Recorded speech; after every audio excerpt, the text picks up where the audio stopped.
Hello दोस्तों, welcome to Science Bridge Academy. My name is Prathamesh Rumde and today we are starting with the lecture 5 of electrostatics, and this will be our last lecture on the electric potential.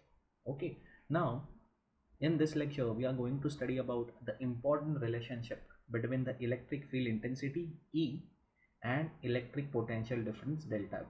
मतलब हम लोग को एक expression develop करना है जिसमें E भी होगा और delta V, that means potential difference between two points, वो भी होगा. अभी why there is a relationship between these two, let me explain you. Suppose मेरे पास अगर plus Q charge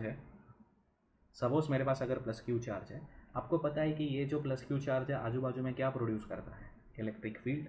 okay, and we use electric field intensity to represent that electric field. मेरा कहने का मतलब ये है, अगर मैं आर डिस्टेंस पे जाऊँ तो इस पॉइंट पे कुछ ना कुछ तो इलेक्ट्रिक फील्ड रहेगा. ऐसे आप अलग अलग पॉइंट पे जाओगे चार्ज क्यू से तो आपको कुछ ना कुछ तो इलेक्ट्रिक फील्ड इंटेंसिटी मिलेगा. ये हम लोग ने ऑलरेडी पढ़ा है. दोस्तों हम लोग ने ये भी पढ़ा है, अगर चार्ज क्यू से मैं आर डिस्टेंस पे जाऊँ तो इस पॉइंट पे कुछ ना कुछ तो इलेक्ट्रिक पोटेंशियल भी रहेगा. ओके, इस पॉइंट पे इलेक्ट्रिक फील्ड इंटेंसिटी भी है और इस पॉइंट पे इलेक्ट्रिक पोटेंशियल भी है. दोनों का काम दोस्तों यही है कि ये चार्ज ने जो इलेक्ट्रिक फील्ड किया है उसको रिप्रेजेंट करें. ठीक है ना. इलेक्ट्रिक फील्ड एक वेक्टर क्वांटिटी है और इलेक्ट्रिक पोटेंशियल एक स्केलर क्वांटिटी है. Okay, since both of them are used to represent the electric field, there has to be some relation between the electric field intensity and electric potential. Okay दोस्तों, चलिए आगे बढ़ते हैं. अभी suppose मेरे पास ये एक यूनिफॉर्म इलेक्ट्रिक फील्ड है जिसका डायरेक्शन है टुवर्ड्स आई कैप, आपको दिख रहा है. इस यूनिफॉर्म इलेक्ट्रिक फील्ड में इस पॉइंट पे, लेट अस से दिस पॉइंट ए, मैंने एक पॉजिटिव चार्ज रखा प्लस क्यू. आपको पता है when you place a positive charge in a electric field, that electric field will exert a electric force on that positive charge in the direction of the electric. ठीक है ना. तो इस positive charge को इस डायरेक्शन में, जिस direction में इलेक्ट्रिक फील्ड है उसी डायरेक्शन पे उसके ऊपर फोर्स लग रहा है. तो मैं बोल सकता हूँ कि इस स्पेशल केस में इलेक्ट्रिक फील्ड इंटेंसिटी और इलेक्ट्रिक फोर्स इन दोनों का डायरेक्शन सेम है, that is towards right. This yellow vector is representing the direction of electric field और direction of electric potential, electric field और डायरेक्शन ऑफ इलेक्ट्रिक फोर्स. ठीक है. Okay, अभी मैंने यहाँ पे चार्ज क्यू रखा है तो इस पॉइंट पे कुछ ना कुछ तो इलेक्ट्रिक पोटेंशियल रहेगा. लेट अस से electric potential eight charge A is V A. Yes और नो. मैंने क्या किया दोस्तों, इस चार्ज पे फोर्स लगाया और इस चार्ज का डिस्प्लेसमेंट करते करते करते करते मैं यहाँ पे लेके आया. This is the final position. Yes और नो. ठीक है ना. क्या आपको दिख रहा है कि ये जो डिस्प्लेसमेंट मैंने जो चार्ज का किया है ए से बी, जो मैंने रेड एरो से रिप्रेजेंट किया है, वो जो डिस्प्लेसमेंट वेक्टर है वो आपके इलेक्ट्रिक फील्ड से या इलेक्ट्रिक फोर्स से एक पर्टिकुलर एंगल बना रहा है, थीटा. यस और नो. दोस्तों ये थीटा बहुत इंपॉर्टेंट है. थीटा आपको बताएगा कि आपने डिस्प्लेसमेंट कौन से डायरेक्शन में किया with respect to electric field. मतलब थीटा सपोज 0 डिग्री है तो आपने डिस्प्लेसमेंट इलेक्ट्रिक फील्ड के डायरेक्शन में किया. आई होप आपको समझ रहा है. सपोज थीटा 180 डिग्री है तो आपने डिस्प्लेसमेंट इलेक्ट्रिक फील्ड के अपोजिट डायरेक्शन में किया. सपोज थीटा 90 डिग्री है तो मैं बोल सकता हूँ कि आपका डिस्प्लेसमेंट इलेक्ट्रिक फील्ड से परपेंडिकुलर हुआ है. भले ईच केस में डिस्प्लेसमेंट 2 मीटर 2 मीटर 2 मीटर का, but this because of this theta आपको समझ में आ रहा है कि आपका डिस्प्लेसमेंट अलग है. यस और नो. ठीक है. ओके, तो मैंने अभी थीटा एक जनरल वैल्यू लिया है, वो कुछ भी हो सकता है, हम लोग स्पेशल केसेस देखने वाले हैं. तो पॉइंट ए से पॉइंट बी तक मैं चार्ज को लेके गया. ऑब्वियसली मुझे कुछ ना कुछ तो वर्क करना पड़ेगा, तब जाके चार्ज प्लस क्यू से ए से लेके बी तक जाएगा. बी पे जाने के बाद बी पे भी कुछ ना कुछ तो इलेक्ट्रिक पोटेंशियल रहेगा दोस्तों. Let us call that electric potential is V B. दोस्तों आपको पता है electric potential at final point that is V B minus electric potential at initial point that is V A, जिसको हम लोग इसी टर्म को हम लोग electric potential difference delta V भी बोलते हैं, is equal to work done by the external force to bring the charge from A to B divided by q, and which is also equal to minus of work done by the electric force to take the charge from a to b divided by q. दोस्तों ये जो मैंने लिखा है it is really very very basic fundamental और आगे जाके इसको आपको बहुत यूज़ करना है. ठीक है ना. ओके, तो दोस्तों इसी में से मैं इक्वेशन ले रहा हूँ और लिख रहा हूँ delta V, that is the potential difference between the final point B and initial point A is equal to minus of work done by the electric force in taking the charge from A to B divided by Q. I hope आपको समझ में आया, मैंने ये term और ये term लिया है, ठीक है ना। ओके, अभी आगे ना वर्क डन का आपको पता, फॉर्मूला तो पता है, work done by the electric force is equal to electric force dot displacement F bar dot displacement. I hope आपको पता है displacement from A to B मैं डेल्टा आर से रिप्रेजेंट कर रहा हूँ, इस divided by Q which is also equal to, अभी मैं इसको डॉट प्रोडक्ट को ओपन कर रहा हूँ, minus F electric into delta are into cos theta divided by Q. I hope आपको ये क्लियर है। दोस्तों हम लोग ने पढ़ा है 11th स्टैंडर्ड में, ये पढ़ा है कि electric force per unit charge, force upon charge F by q, electric force upon charge is equal to what, electric field intensity, yes और no. So electric force upon charge, इसको मैं replace कर सकता हूँ और लिख सकता हूँ E into delta are into cos theta.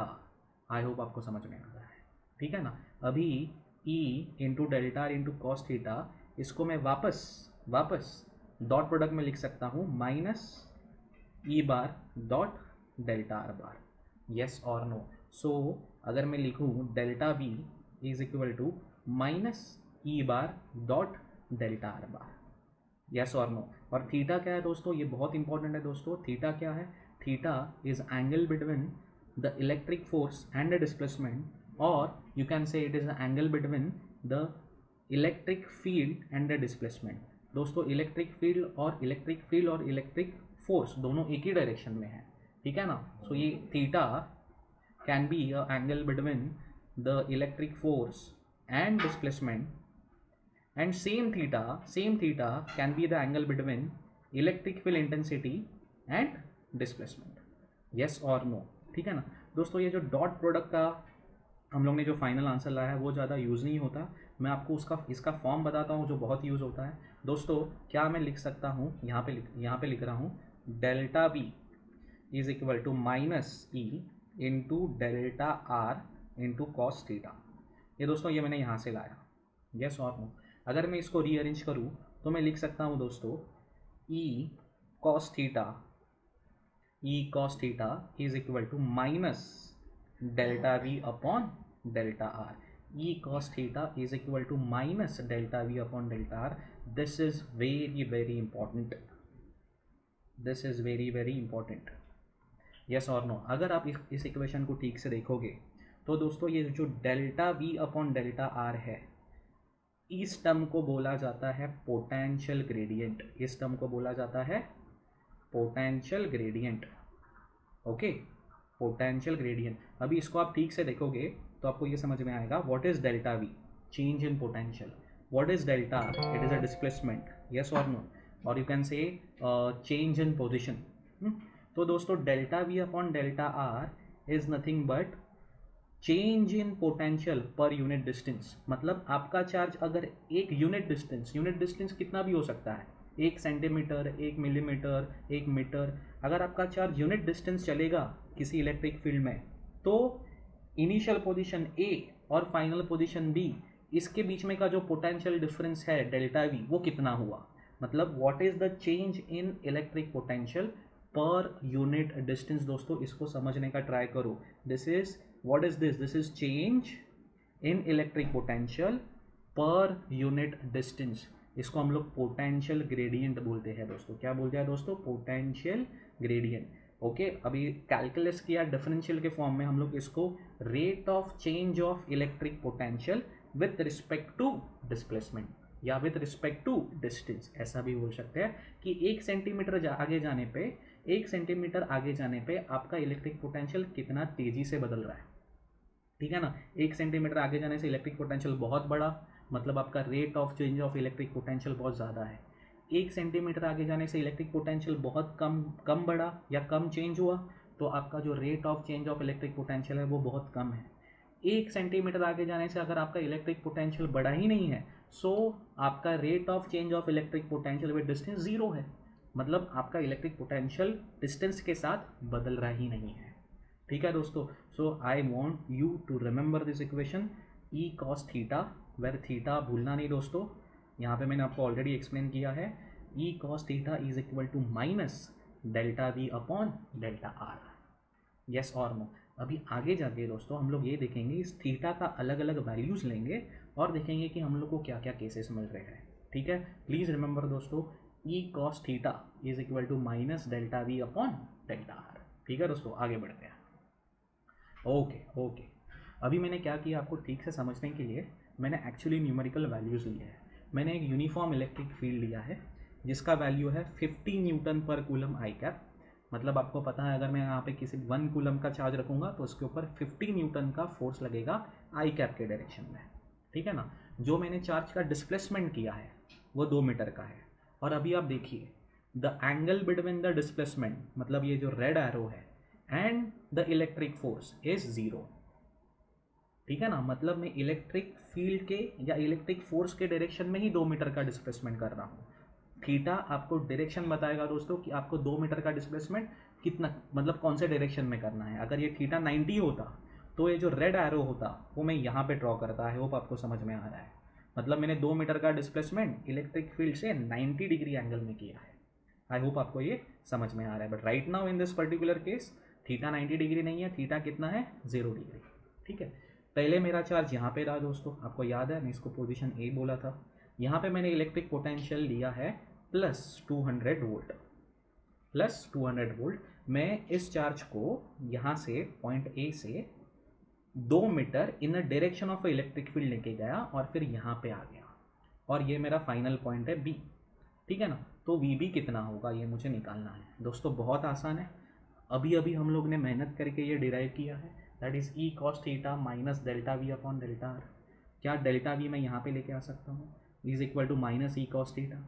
आपको ये स्टेप समझ में आया रहेगा। ठीक है, अभी ई कितना है दोस्तों, ई 50, कॉस थीटा, थीटा कितना है 0, तो कॉस 0 कितना हो जाएगा 1, डेल्टा आर कितना है दोस्तों 2 मीटर। आई होप आपको सबका वैल्यूज़ यहाँ पे दिख रहा है।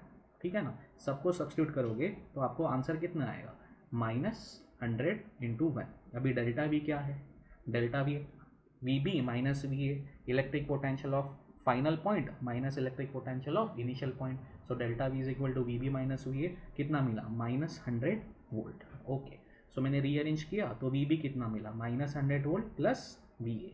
दोस्तों वी ए हम लोगों ने कितना लिया है, 200 वोल्ट।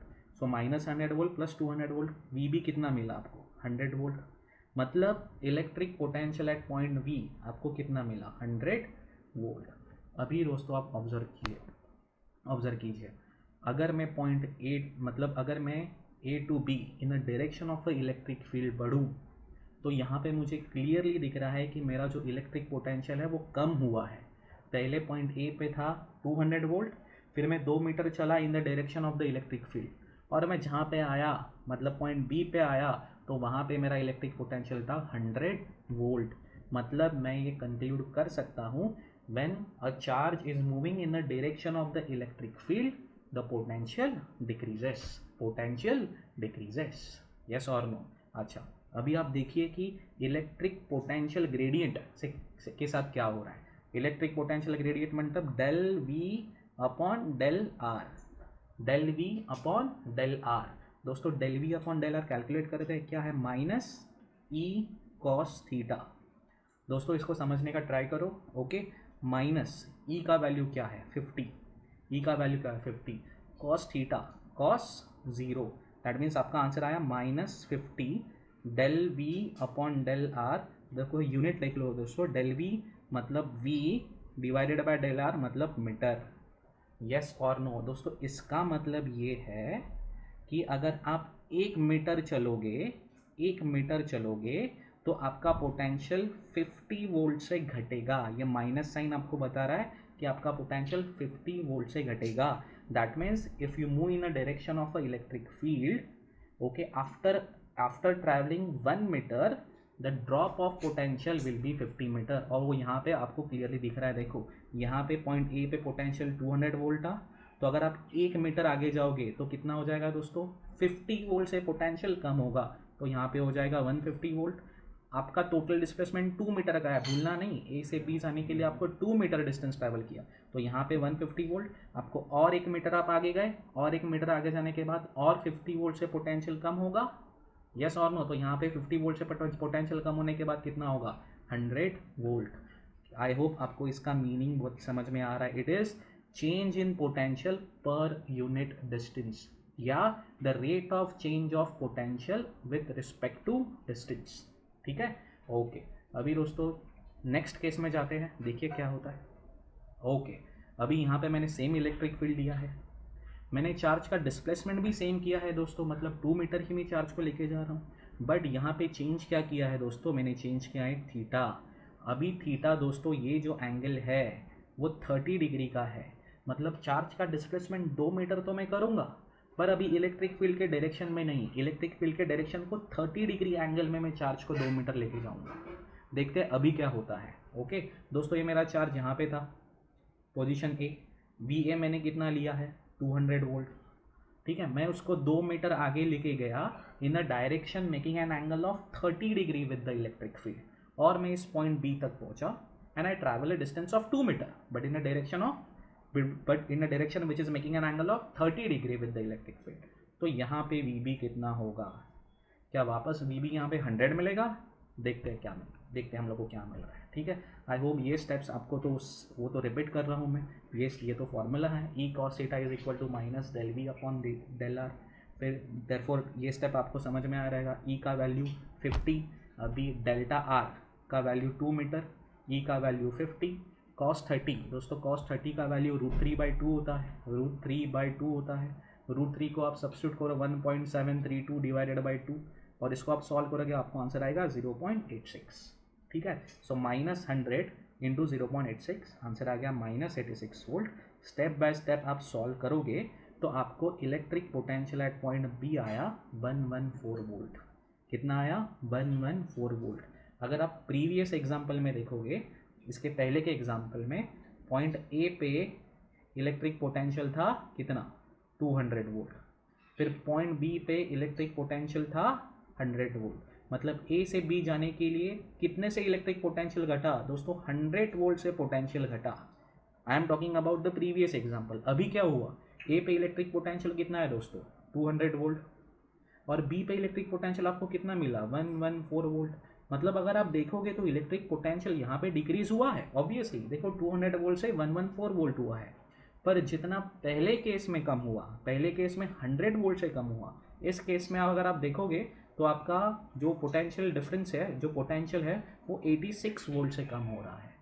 आई होप आपको समझ में आ रहा है। That means when you are moving in the direction of the electric field, the fall of potential, the decrease in potential is fastest, मतलब अगर आप इलेक्ट्रिक फील्ड के डायरेक्शन में 1 मीटर गए तो आपका पोटेंशियल ज़्यादा गिरेगा, अगर आप इलेक्ट्रिक फील्ड को छोड़ के किसी और डायरेक्शन में 1 मीटर गए, देखो ये 30 डिग्री में गया, पोटेंशियल घटा, दैट इज ओके, बट उतना नहीं घटा जितना पहले केस में घटा, यस और नो। तो चलो यहाँ पे हम लोग इलेक्ट्रिक पोटेंशियल ग्रेडियंट निकालते हैं। Electric delta V upon delta R is equal to minus E cos theta, yes और नो। माइनस ई कितना है दोस्तों, ई 50, कॉस थीटा कितना है, कॉस थीटा कितना है, कॉस थीटा 0.86, यस और नो आपको। सो -50 इंटू 0.86 अगर आप करोगे तो दोस्तों आपका आंसर आएगा अराउंड -43, और यूनिट आएगा देखो delta V upon delta are, मतलब वोल्ट पर मीटर।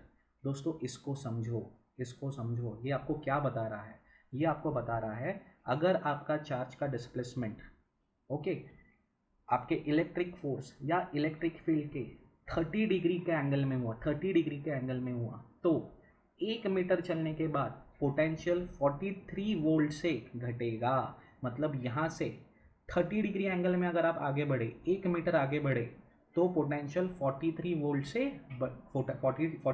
से घटेगा। दोस्तों इसको ही हम लोग बोलते हैं rate of fall of potential per unit distance, और इसको शॉर्ट में नाम दिया गया है पोटेंशियल ग्रेडियंट। ये है आपका पोटेंशियल ग्रेडियंट। दोस्तों नेगेटिव साइन आपको ये बताता है कि आपका पोटेंशियल डिस्टेंस के साथ कम होगा, और ये वैल्यू, ये नंबर आपको बताता है कि 1 मीटर 1 मीटर उस पर्टिकुलर डायरेक्शन में चलने के बाद पोटेंशियल कितने से कम होगा। तो इन दो एग्जांपल में आपको ये समझ में आ रहेगा कि when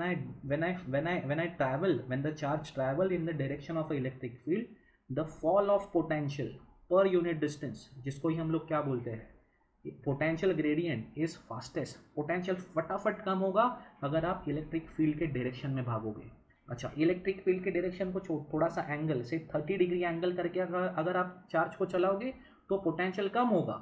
पोटेंशियल कम होगा, माइनस साइन आपको बता रहा है, यही बता रहा है, पर वो जो पोटेंशियल है वो उतना फटाफट कम नहीं होगा जितना इलेक्ट्रिक फील्ड के डायरेक्शन में चलने के बाद होगा। यस और नो? तो पोटेंशियल ग्रेडियंट का मैग्नीट्यूड कम हो गया। यस और नो? मैं और एक आपको एग्जांपल दे रहा हूँ, आप ध्यान से देखिए। ओके दोस्तों, अभी भी सब कुछ सेम है, मैंने कुछ नहीं चेंज किया है। मैंने सिर्फ क्या चेंज किया है, ये angle theta is equal to मैंने कितना किया, 60 डिग्री। अभी मैं चार्ज को ए टू बी जो लेके जा रहा हूँ दोस्तों, वो इलेक्ट्रिक फील्ड को 60 डिग्री एंगल में इलेक्ट्रिक फील्ड से 60 डिग्री एंगल में लेके जा रहा हूँ। 2 मीटर ही लेके जाऊँगा आगे, but it will that displacement of 2 metre now will make an angle of 60 degree with the direction of the electric field. तो सारे टर्म सेम है, सिर्फ थीटा की जगह क्या आ गया, 60 डिग्री। ओके, चलिए, electric potential at point A तो हम लोग को ऑलरेडी पता है वो कितना है, 200 वोल्ट। अभी बी पे, जब चार्ज बी पे पहुंचेगा तो बी पे इलेक्ट्रिक पोटेंशियल कितना होगा हम लोग निकालते हैं। दोस्तों please by heart this formula, very very essential formula, E cos theta is equal to minus delta V upon delta R. आप सब कुछ सब्स्टिट्यूट करते आओ, मैं आपको ये वापस नहीं समझा रहा हूँ दोस्तों, आपको ये समझ में आ रहा है। और फिर आपको वी भी मिलेगा 150 वोल्ट। ओके दोस्तों, फर्स्ट केस में वी ए कितना था, 200 वोल्ट। वी बी कितना मिला आपको, 100 वोल्ट। मतलब पोटेंशियल घटा कितने से घटा, 100 वोल्ट से घटा। सेकेंड केस में ओके, वी ए कितना था, 200 वोल्ट। फिर वी बी आपको कितना मिला, वी बी आपको मिला 114 वोल्ट। मतलब यहाँ पे भी पोटेंशियल घटा, कितने से घटा, 86 वोल्ट। यस और नो? अभी थर्ड केस में electric potential at point A कितना है, 200 वोल्ट, और वी बी कितना है, 150 वोल्ट। मतलब यहाँ पे भी पोटेंशियल घटा, बट कितने से घटा, 50 वोल्ट से घटा। देखो, इन ऑल दीज 3 केसेस, मैंने इन तीनों केस में जो डिस्प्लेसमेंट का मैग्नीट्यूड है वो सेम ही लिया, 2-2 मीटर ही लिया in all this cases, but जिस डायरेक्शन में मैं डिस्प्लेसमेंट कर रहा हूँ चार्ज का वो अलग अलग है। इस केस में मैंने क्या किया था, चार्ज को इलेक्ट्रिक फील्ड के डायरेक्शन में ही डिस्प्लेस किया था। मतलब इस केस में थीटा कितना था, 0 डिग्री। इस केस में मैंने क्या किया था, चार्ज को इलेक्ट्रिक फील्ड के 30 डिग्री एंगल में डिस्प्लेस किया था। यहाँ पे थीटा कितना था, 30 डिग्री। और इस केस में मैंने चार्ज को इलेक्ट्रिक फील्ड से 60 डिग्री एंगल में डिस्प्लेस किया है। और मुझे क्या मिल रहा है, जैसे ये थीटा बढ़ रहा है वैसे वैसे दोस्तों the rate of fall of potential कम हो रहा है। मतलब फर्स्ट केस में 1 मीटर चलने से 50 मीटर से पोटेंशियल कम होता था, 50 वोल्ट से पोटेंशियल कम होता था। सेकेंड केस में 1 मीटर चलने से 43 वोल्ट से पोटेंशियल कम होता था। चलिए अभी देखते हैं कि इस केस में 1 मीटर चलने से पोटेंशियल कितना कम हो रहा है, यस और नो? तो दोस्तों मैं इसको क्लियर करता हूँ। Okay, let us calculate this delta V upon delta are. क्या बोलते हैं दोस्तों इसको बोलते हैं potential gradient, the change in electric potential per unit distance, और the rate of fall of or rate of change of electric potential with respect to distance. Okay, is equal to minus E cos theta. The minus E कितना है दोस्तों, 50, ये तो पूरे सारे example में same ही था, इंटू कॉस थीटा थीटा कितना है यहाँ पे, 60, कॉस 60 कितना होता है, हाफ। क्या आंसर आ गया आपको, -25।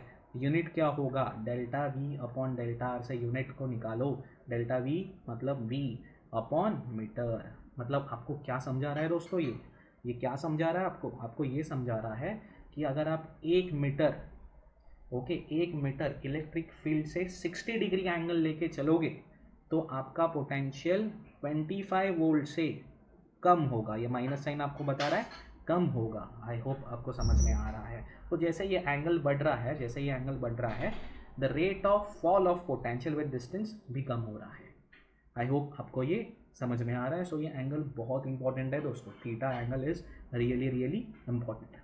ठीक है। अभी जो अगला केस है वो बहुत इंपॉर्टेंट है दोस्तों और बहुत स्पेशल केस है। देखो अगले केस में मैं क्या कर रहा हूँ, सेम एज यूजुअल, ये पॉइंट ए है, यहाँ पे मैंने चार्ज क्यू रखा है, पॉइंट ए का इलेक्ट्रिक पोटेंशियल 200 वोल्ट है। अभी मैं क्या कर रहा हूँ दोस्तों, इस चार्ज को पॉइंट ए से पॉइंट बी तक 2 मीटर ही लेके जा रहा हूँ, जैसे हर केस में लेके गया। पर अभी मैं जो डायरेक्शन ले रहा हूँ that direction is 90 degree with respect to the electric field. 90 degree मतलब यहाँ पे थीटा कितना है दोस्तों, 90 डिग्री। सब कैलकुलेशन सेम रहेगा, सिर्फ थीटा मैंने चेंज किया है 90 डिग्री। तो मैं ए से लेके बी तक पहुँचा, अभी मुझे क्या निकालना है, वी बी, कि बी पे पहुँचने के बाद पॉइंट बी पे इलेक्ट्रिक पोटेंशियल कितना है। ठीक है, तो दोस्तों मैंने सारे कैलकुलेशन किए। अभी यहाँ पे देखिए थीटा क्या डालना है आपको, 90, कॉस 90 क्या होगा, 0। अगर कॉस 90 0 होगा तो ये पूरा टर्म 0 होने वाला है। So V B minus V A is equal to 0। So V B कितना मिला आपको, V B, this is misprint दोस्तों, तो वी बी हम लोग को कितना मिला, 200 volt, 0 volt plus 200 volt, 200 volt. ये बहुत ही इंपॉर्टेंट केस है। ए पे इलेक्ट्रिक पोटेंशियल कितना था, 200 वोल्ट। फिर मैंने चार्ज को ए से बी लेके गया, फिर बी पे इलेक्ट्रिक पोटेंशियल कितना था, 200 वोल्ट। मतलब there is a no change in the electric potential. So can I conclude that when we move a charge perpendicular to the electric field, perpendicular to the electric field, there is no change in electric potential, there is a no change in electric potential। मतलब दोस्तों suppose आपने एक ऐसा plane लिया, पूरा का पूरा एक बड़ा प्लेन लिया जो आपके इस इलेक्ट्रिक फील्ड को परपेंडिकुलर है, तो उस प्लेन के सारे पॉइंट सेम पोटेंशियल पर रहेंगे, यस और नो। ठीक है ना, देखो ये पॉइंट ए पॉइंट बी एक ही पोटेंशियल पे है कि नहीं, ठीक है ना, क्योंकि ये जो पॉइंट ए और बी उस प्लेन में है जो प्लेन आपके इलेक्ट्रिक फील्ड को परपेंडिकुलर है, और उस प्लेन पे सारे पॉइंट का पोटेंशियल सेम रहेगा, कितना रहेगा, 200 volt.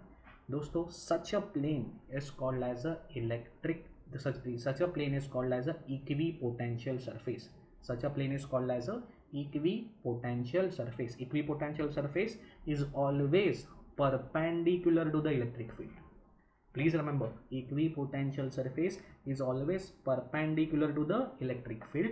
Equipotential surface is that surface on which all the points will have same potential, yes or no। तो दोस्तों मैं वापस बोल रहा हूँ, अगर आप इलेक्ट्रिक फील्ड से परपेंडिकुलर चार्ज को डिस्प्लेस करोगे तो इनिशियल पोजीशन का electric potential and final position का इलेक्ट्रिक पोटेंशियल सेम रहेगा, यस और नो। तो अगर यहाँ पे मैं electric potential gradient that is delta V upon delta are calculate करूँ which is minus E cos theta, तो ये बहुत ही आसान है, थीटा 90, तो कॉस 90 कितना हो जाएगा, 0।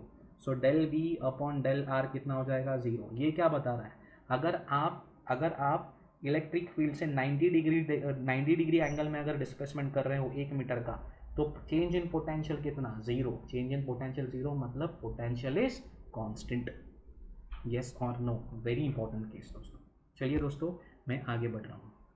अभी देखो, अभी मैंने ये अपना पॉइंट है A, we are as usual, we are अपना 200 वोल्ट ही है, ठीक है ना। अभी मैंने चार्ज को डिस्प्लेस किया ए से बी, कितना लेके गया, 2 मीटर ही लेके गया, पर किस एंगल में लेके गया, can you see this angle, now this angle theta is certainly greater than 90 degree, okay. ये एंगल थीटा है 120 डिग्री, मतलब आपका इलेक्ट्रिक फील्ड आपका इस डायरेक्शन में है, और इलेक्ट्रिक फील्ड के 120 डिग्री एंगल में जो डायरेक्शन आता है उस डायरेक्शन में मैंने चार्ज को ए से बी 2 मीटर लेके गया।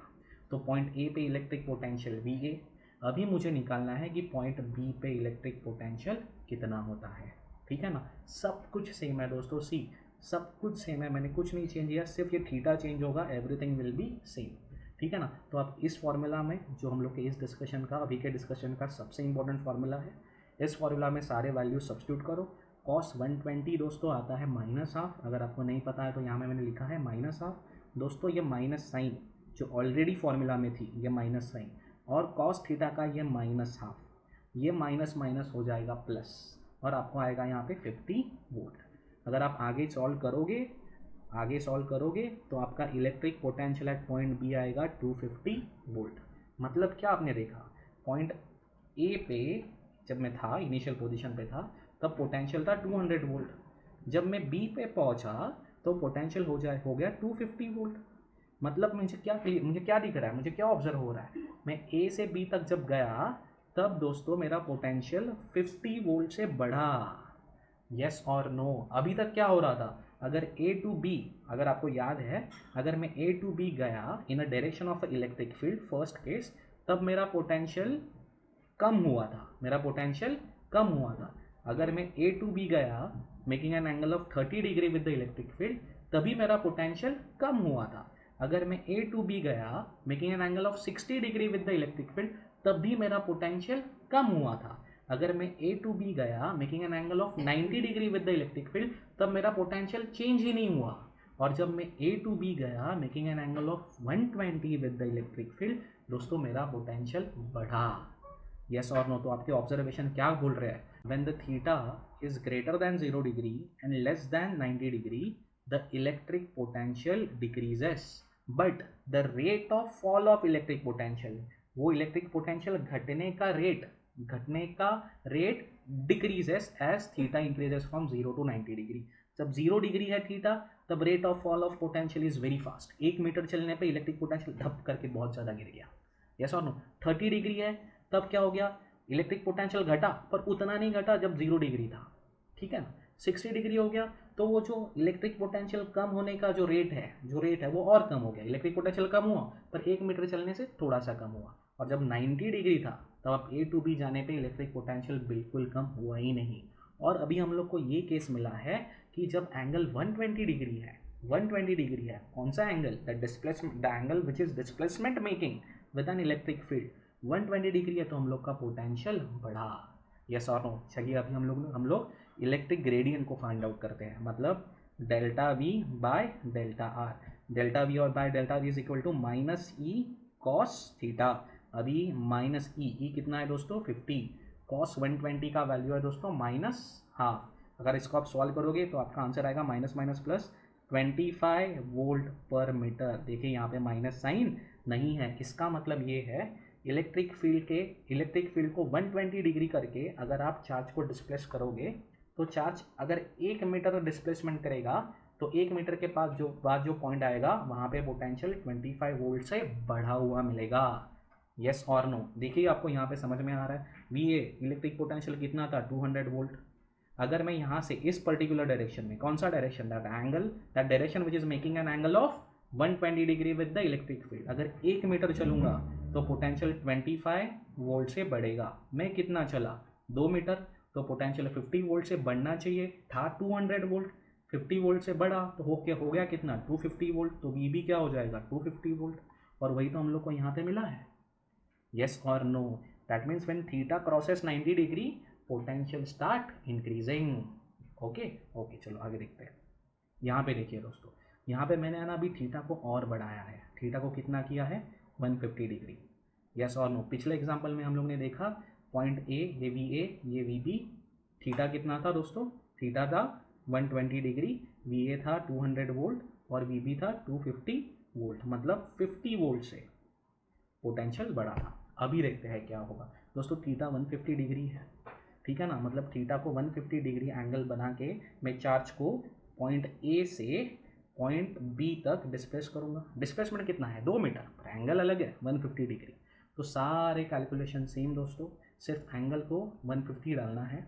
तो यहाँ पे कॉस 150 मैंने डाला दोस्तों, कॉस 150 ये मैं अभी कैलकुलेट करके आपको नहीं बता रहा हूँ, आप खुद भी कर सकते हैं अगर आपको बेसिक ट्रिग्नोमेट्री आता है तो। Cos 150 is minus 0.86। अगर आप ये सब कैलकुलेट करोगे तो आपको इलेक्ट्रिक पोटेंशियल आएगा 286 वोल्ट। तो वी बी कितना हो जाएगा दोस्तों, पहले था 200 वोल्ट, अभी हो जाएगा 286 वोल्ट। मतलब इस केस में आप देखोगे 86 वोल्ट से पोटेंशियल बढ़ा पर 86 वोल्ट से बढ़ा। फर्स्ट केस में आप 2 मीटर चले, पोटेंशियल 50 वोल्ट से बढ़ा।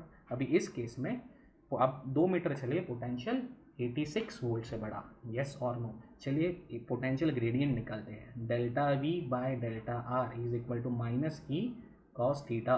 ओके, ये कितना है दोस्तों, 50, और कॉस थीटा हम लोग ने कैलकुलेट किया है दोस्तों, कितना है, 0.86। इसको आप कैलकुलेट करोगे तो आपका आंसर आएगा प्लस 43 यूनिट हो जाएगा volt per metre. So delta V upon delta R is plus 43 volt metre. समझ लो इसका मीनिंग।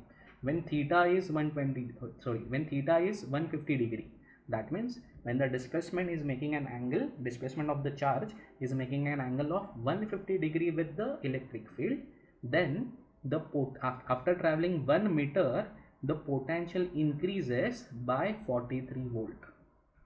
आई होप आपको ये समझ में आ रहा है। ओके चलिए आगे देखते हैं और एक एग्जांपल देखते हैं। यहाँ पे देखिए, यहाँ पे थीटा कितना है बताइए। आप यहाँ पे क्लियरली दिख रहा है आपको थीटा कितना है 180 डिग्री।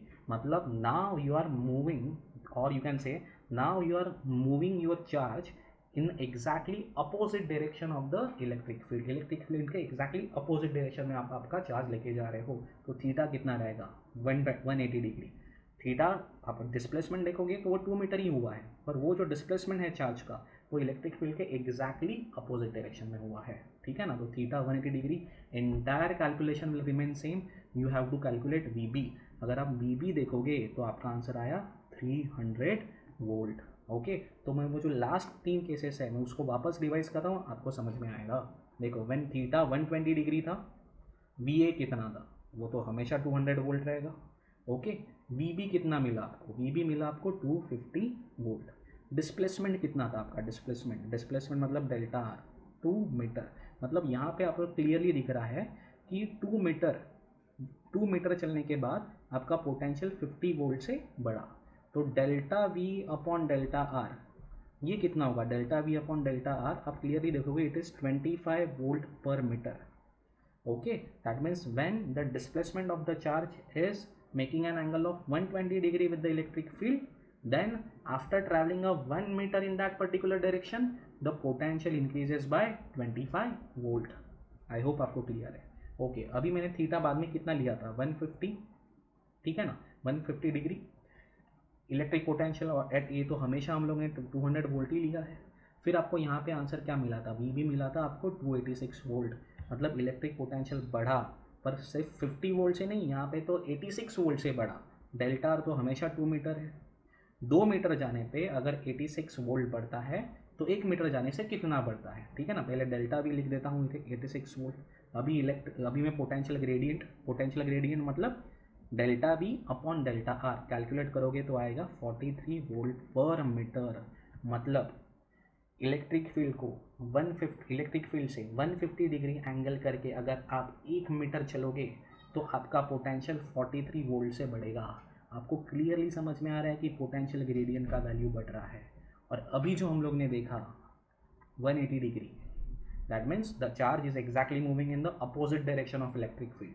वी ए तो हमेशा 200 वोल्ट था। आपको वी बी कितना मिला 300 वोल्ट। कितना चले आप, ये ए था, ये आपका बी है। कितना चले 2 मीटर चले। 2 मीटर चलने पे electric potential difference V B minus V A कितना है 100 वोल्ट। ये 2 मीटर चलने पे। तो 1 मीटर चलने पे कितना होगा दोस्तों, delta V by delta R आप निकालोगे तो आपको आंसर आएगा 50 वोल्ट पर मीटर। मतलब इलेक्ट्रिक फील्ड के अपोजिट डायरेक्शन में अगर आपने चार्ज को 1 मीटर आगे लेके गए तो आपका जो इलेक्ट्रिक पोटेंशियल है वो 50 वोल्ट से बढ़ेगा।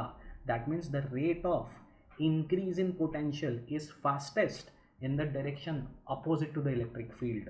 आप इलेक्ट्रिक फील्ड के अपोजिट डायरेक्शन में जाओगे तो पोटेंशियल बढ़ने का जो रेट है वो सबसे ज़्यादा बढ़ेगा। देखो दोस्तों इन पूरे डिस्कशन में 3 केसेस बहुत इंपॉर्टेंट है। When the charge is moving in the direction of the electric field obviously electric potential decreases, but the electric potential decreases with fastest rate. फटाफट इलेक्ट्रिक पोटेंशियल आपका कम होगा। When the electric charge even is moving in the direction perpendicular to the electric field, then there is no change in the electric potential. There is no change in the electric potential. When the charge is moving exactly in the opposite direction of the electric field, then the electric potential increases and the rate of increase in electric potential is fastest मतलब वो electric potential फटाफट बढ़ेगा। आई hope आपको potential gradient का concept समझ में आया है। ओके दोस्तों तो यहाँ पे मैंने सारी केसेस को समराइज़ किया है। ओके यहाँ पे आपको दिख रहा है ये थीटा है।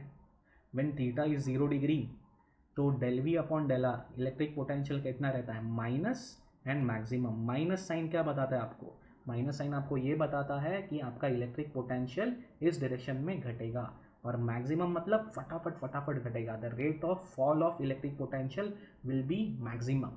Okay, obviously potential decreases and the potential decreases आपको कहाँ से समझ में आता है, साइन से।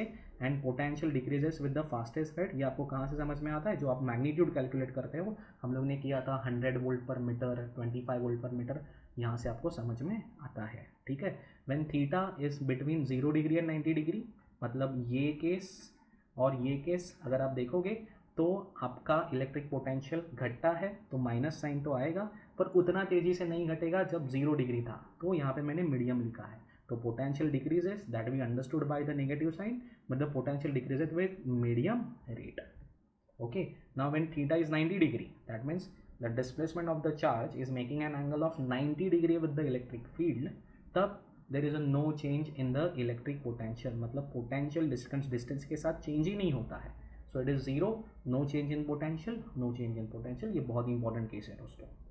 Okay, when theta is between 90 degree and 180 degree, मतलब ये दो केसेस जो मैंने आपको समझाए थे, इन दो केसेस में आपने देखा रहेगा कि इलेक्ट्रिक पोटेंशियल ए से बी बढ़ता है, ठीक है ना, पर वो बढ़ने का रेट उतना नहीं रहता है। सो ऑब्वियसली पोटेंशियल इंक्रीजेस, ये कैसे समझ में आया, प्लस साइन से। ओके, और पोटेंशियल जो बढ़ रहा है वो इतना फटाफट नहीं बढ़ रहा है, बढ़ रहा है पर इतना फटाफट नहीं बढ़ रहा है, इसके लिए मैंने यहाँ पे मीडियम रखा है, potential increases with medium rate. अभी the last and the most important case, when theta is 180 degree, that means the displacement of the charge is making an angle of 180 degree, it's moving in the exactly opposite direction of the electric field, the potential increases, no doubt, plus sign से हम लोग को ये समझ में आ रहा है, पर वो जो पोटेंशियल बढ़ने का रेट होगा 1 मीटर जाने के बाद जो आपको पोटेंशियल मिलेगा वो बहुत ज़्यादा मिलेगा। Okay, so obviously from the plus sign we get potential increases, but the potential increases with the fastest rate, that is theta is equal to 180 degree. I hope आपको यहाँ तक समझ में आया है। ओके, अभी दोस्तों यहाँ पे एक सिंपल एक डायग्राम है। मैंने आपको ये सीखा है कि when you move in the direction of a electric field, जैसे जैसे आप इलेक्ट्रिक फील्ड के डायरेक्शन में जाते हो तब आपका पोटेंशियल घटता है। मैंने आपको ये बताया है, when you move in the direction of electric field आपका पोटेंशियल घटता है, and when you move in the opposite direction of the electric field आपका पोटेंशियल बढ़ता है। क्या ये क्लियर है? When you move in the direction of electric field potential decreases, and when you move in the direction opposite to the electric field potential increases। तो यहाँ पे मैंने आपको एक इलेक्ट्रिक फील्ड बताया है जो ऊपर के डायरेक्शन में जे कैप के डायरेक्शन में इंडिकेट कर रहा है। ठीक है, आपको मुझे बताना है कि जैसे आप यहाँ से यहाँ, मतलब इस प्लेट से यहाँ तक जाओगे तब अलग अलग पॉइंट के पोटेंशियल कितने हैं। ठीक है, now see you are moving in the direction of electric field, और मैंने आपको क्या बोला था, when you move in the direction of electric field potential decreases. तो पॉइंट वी ए सबसे पहले आपको पॉइंट मिला ए, तो ए पे पोटेंशियल सबसे ज़्यादा रहेगा, क्योंकि जैसे आप आगे जाओगे इलेक्ट्रिक फील्ड के डायरेक्शन में आपको ऐसे पॉइंट्स मिलते जाएंगे जिनका पोटेंशियल कम होगा, तो ऑब्वियसली ए का पोटेंशियल सबसे ज़्यादा रहेगा, फिर ई का पोटेंशियल रहेगा, फिर ई से आगे जाते जाते आपको सी मिला, फिर सी का पोटेंशियल रहेगा। अगर आप सी और डी देखोगे और यहाँ से अगर आप एक प्लेन ड्रॉ करोगे, can you see that C and D are lying in a plane which is perpendicular to the electric field. C and D, these 2 points are lying on the plane which is perpendicular to the electric field, and any plane which is perpendicular to the electric field is called as a equipotential surface। मतलब उस plane के किसी भी 2 point का potential same रहेगा, मतलब C और D का जो पोटेंशियल रहेगा वो सेम रहेगा। अभी आगे जाते जाते फिर आपको कौन मिला, G, तो इलेक्ट्रिक पोटेंशियल और G और कम हो जाएगा, फिर आखिरी में आपको पॉइंट मिला P। यस और नो? आप सेम थिंग अपोजिट डायरेक्शन में, मतलब इस डायरेक्शन में आते भी कर सकते हो। देखो, you are moving in the direction of the electric field, when you move in the you are moving in the direction opposite of the electric field, when you move in the opposite direction of electric field electric potential बढ़ता है, मतलब P का electric potential suppose Vp है। अगर आप electric field के opposite direction में आ रहे हो तो आपका पोटेंशियल बढ़ेगा, मतलब G का पोटेंशियल P से ज़्यादा रहेगा। यस और no? So Vg is greater than Vp। ऐसे करते करते आप पूरा कर सकते हो और फाइनली आपको ये मिलेगा कि electric potential at point A is greater then all the points, मतलब यही सीरीज मिलेगी इन द अपोजिट वे। ठीक है, मैं वापस बोल रहा हूँ, when you move in the direction of the electric field electric potential decreases, when you move in the direction opposite to the electric field electric potential increases. Is that clear? Okay दोस्तों, आगे जाते हैं। Okay दोस्तों, अभी एक formula है जो numerically बहुत इंपॉर्टेंट है, जो इसी से डिराइव किया है, इसके लिए मैं आपको यहाँ पे बता रहा हूँ। देखो, can you see that these two are oppositely charge metal plate, ठीक है ना, oppositely charge metal plate, and when you place oppositely charge metal plates near to each other they form uniform electric field between the plates, ठीक है ना। अभी यहाँ पे आपको क्लियरली दिख रहा है कि ये पॉजिटिवली चार्ज प्लेट है और ये नेगेटिवली चार्ज प्लेट है, तो इस प्लेट का पोटेंशियल, चलो मैं इसको बोलता हूँ VA, और इस प्लेट का पोटेंशियल मैं उसको बोलता हूँ VB। तो since this metal plate is positively charge, so VA has to be greater than VB। ये आपको बताने की ज़रूरत नहीं है, ठीक है। अब ये दो प्लेट्स के बीच में जो डिस्टेंस है, दो प्लेट्स के बीच में जो डिस्टेंस है वो मैं D मान के चल रहा हूँ, ठीक है ना। मेरे पास यहाँ पे मतलब इस मेटल प्लेट पे एक चार्ज है Q, ठीक है ना। ओके, इस चार्ज को in the direction opposite to the electric field इस मेटल प्लेट से इस मेटल प्लेट तक लेके जाना है, तो ऑब्वियसली मुझे वर्क करना पड़ेगा। और मैं आपको बता दूं, when you move in the direction opposite the electric field, when you move in the direction opposite to the electric field electric potential increases. तो VA electric potential at point A, can you see that it is clearly greater than VB। Okay, अभी Q को इस point से मतलब इस plate से इस plate तक लेके जाना है, यस और नो। क्या मैं लिख सकता हूँ कि VB, सॉरी, क्या मैं लिख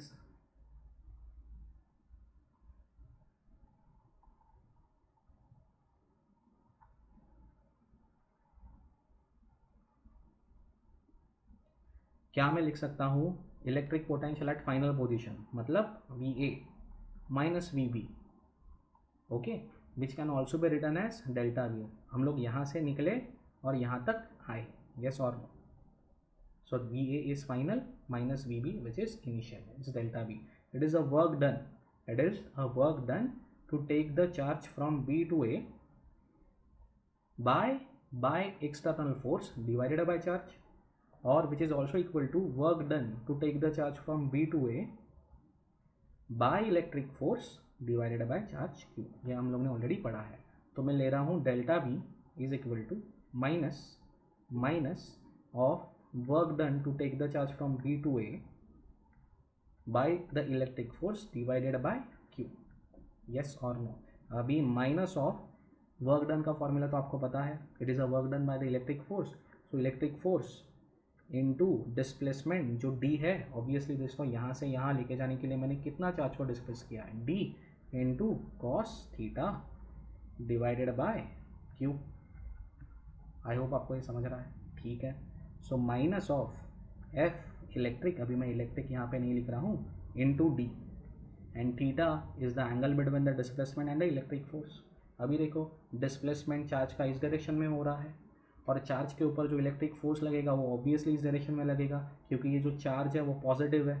तो पॉजिटिव चार्ज जब इलेक्ट्रिक फील्ड में रखते हो तो इलेक्ट्रिक फील्ड के डायरेक्शन में ही उस पर फोर्स लगता है, आपको पता है। तो थीटा कितना होगा दोस्तों, 180 डिग्री। अगर थीटा 180 डिग्री है तो यहाँ पे आपको आएगा -1 डिवाइडेड बाय Q, यस और नो। सो ये माइनस माइनस हो जाएगा प्लस, जो मैं यहाँ पे नहीं लिख रहा हूँ, सो हो जाएगा F into D divided by Q is equal to delta V। और आपको पता है F by Q electric force divided by Q is nothing but E, सो E into D। So I can write this as delta V is equal to E into D, और आप लिख सकते हो E is equal to delta V divided by D। Okay दोस्तों अभी ये numerical है, आपके टेक्स्ट बुक से ही ये न्यूमेरिकल है। ओके, देखिए क्या होगा। A small particle carrying a negative charge 1.6 into 10⁻⁻19 coulomb. अभी ये पढ़ने के बाद आपको समझ में आएगा कि एक पार्टिकल है जो स्मॉल है और उसके पास जो चार्ज है वो नेगेटिव है, और उसका मैग्नीट्यूड देखो कितना है, 1.6 इंटू 10⁻⁻19 कूलम, मतलब इन शॉर्ट ये इलेक्ट्रॉन है। Okay, is suspended in equilibrium, मतलब इक्विलिब्रियम का मतलब है कि इस इलेक्ट्रॉन पे जो नेट फोर्स लग रहा है दोस्तों वो कैसा है, 0 है, मतलब वो इक्विलिब्रियम में है। Between two horizontal metal plates 10 centimetre apart having a potential difference of 4000 volt across them. Find the mass of the particle, find the mass of the particle. Okay दोस्तों, तो पहले सबसे पहले आप क्या करो, डायग्राम निकालो, ठीक है ना। डायग्राम में आप यहाँ पे आपको यहाँ पे क्या बोल रहा है कि 2 हॉरिजॉन्टल मेटल प्लेट्स, तो ये 2 हॉरिजॉन्टल मेटल प्लेट्स है दोस्तों, यस और नो, ठीक है ना। इन दोनों के बीच में इलेक्ट्रॉन है, ये इलेक्ट्रॉन है, ठीक है ना, ये इलेक्ट्रॉन है। और क्या दिया है, इन 2 प्लेट्स के बीच में का जो डिस्टेंस है वो डिस्टेंस है 10 सेंटीमीटर। 10 सेंटीमीटर मतलब 0.1 मीटर, यस और नो, ओके। और ये जो 2 प्लेट्स है उनके बीच में का जो पोटेंशियल डिफरेंस है डेल्टा वी, वो है 4000 वोल्ट, यस। आई होप आपको इतना समझ रहा है, ओके। अभी ये जो इलेक्ट्रॉन है दोस्तों, इसके ऊपर जो नेट फोर्स लग रहा है वो कितना है, 0। नेट फोर्स कितना लग रहा है, 0, मतलब इलेक्ट्रॉन इक्विलिब्रियम में है, इक्विलिब्रियम में है। तो कौन कौन से फोर्स लग रहे हैं हम लोग निकालते हैं, चलो। सबसे पहले आप ये खुद ही समझ सकते हो कि इलेक्ट्रॉन पे डाउनवर्ड डायरेक्शन में एक वेट लगेगा जो है mg, yes or no, mg, yes or no, okay, weight of the electron which will be in the downward direction। But electron downward direction में तो जा रहा नहीं है, क्योंकि इलेक्ट्रॉन कैसे है, इक्विलिब्रियम में है। तो ऑब्वियसली इलेक्ट्रॉन के ऊपर एक अपवर्ड डायरेक्शन में उतना ही फोर्स लग रहा होगा जितना mg डाउनवर्ड डायरेक्शन में है। और आप बता सकते हैं कि ये जो फोर्स लग रहा है इलेक्ट्रॉन के ऊपर, ये अपवर्ड डायरेक्शन में, ये कौन लगा रहा है, कौन लगा रहा है दोस्तों। देखिए, ये जो मेटल प्लेट्स है इन दोनों के बीच में पोटेंशियल डिफरेंस है, मतलब ये दोनों प्लेट्स कैसे है, चार्ज है। ये दोनों प्लेट्स कैसे है, चार्ज है। अगर चार्ज है इसीलिए तो पोटेंशियल डिफरेंस होगा, ओके। आपको पता है अगर आप एक नेगेटिव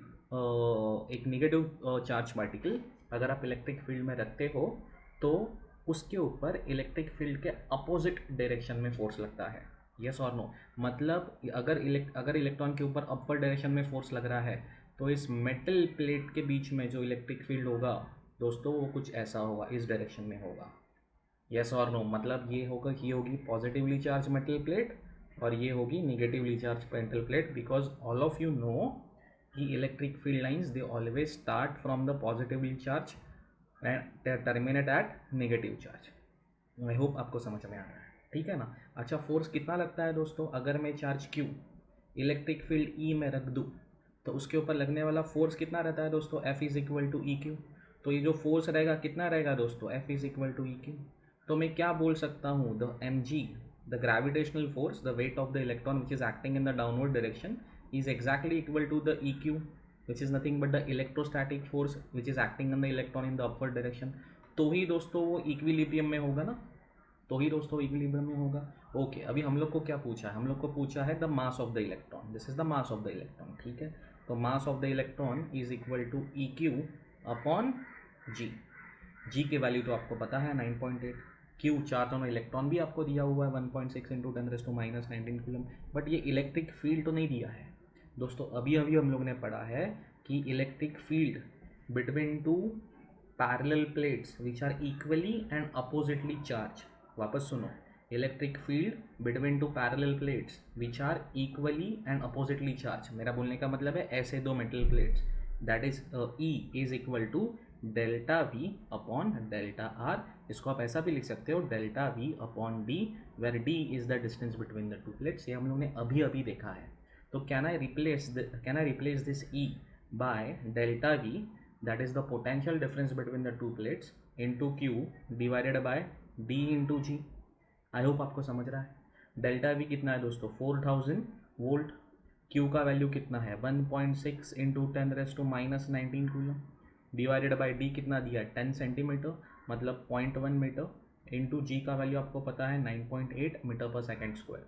अगर आप ये सॉल्व करोगे तो आपको आंसर आएगा 6.53 इंटू 10⁻⁻16 kg, जो मैंने यहाँ पे ब्रैकेट में लिखा है दोस्तों। ये बहुत ही इंपॉर्टेंट न्यूमेरिकल है, आई होप आपको ये समझ में आया है, ठीक है दोस्तों। आगे बढ़ते हैं।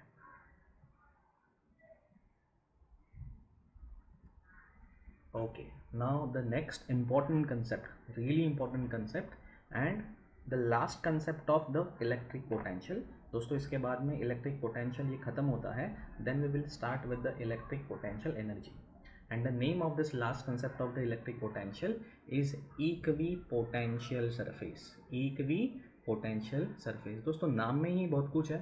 equi मतलब equal, यस और नो? इक्वी मतलब इक्वल, एंड ऑब्वियसली पोटेंशियल मतलब एक ऐसा सरफेस जिस सरफेस के हर एक पॉइंट पे, पोटेंशियल सेम है या कांस्टेंट है, आप कुछ भी बोल सकते हो। This is called as a equipotential surface. देखो, this is the definition of equipotential surface.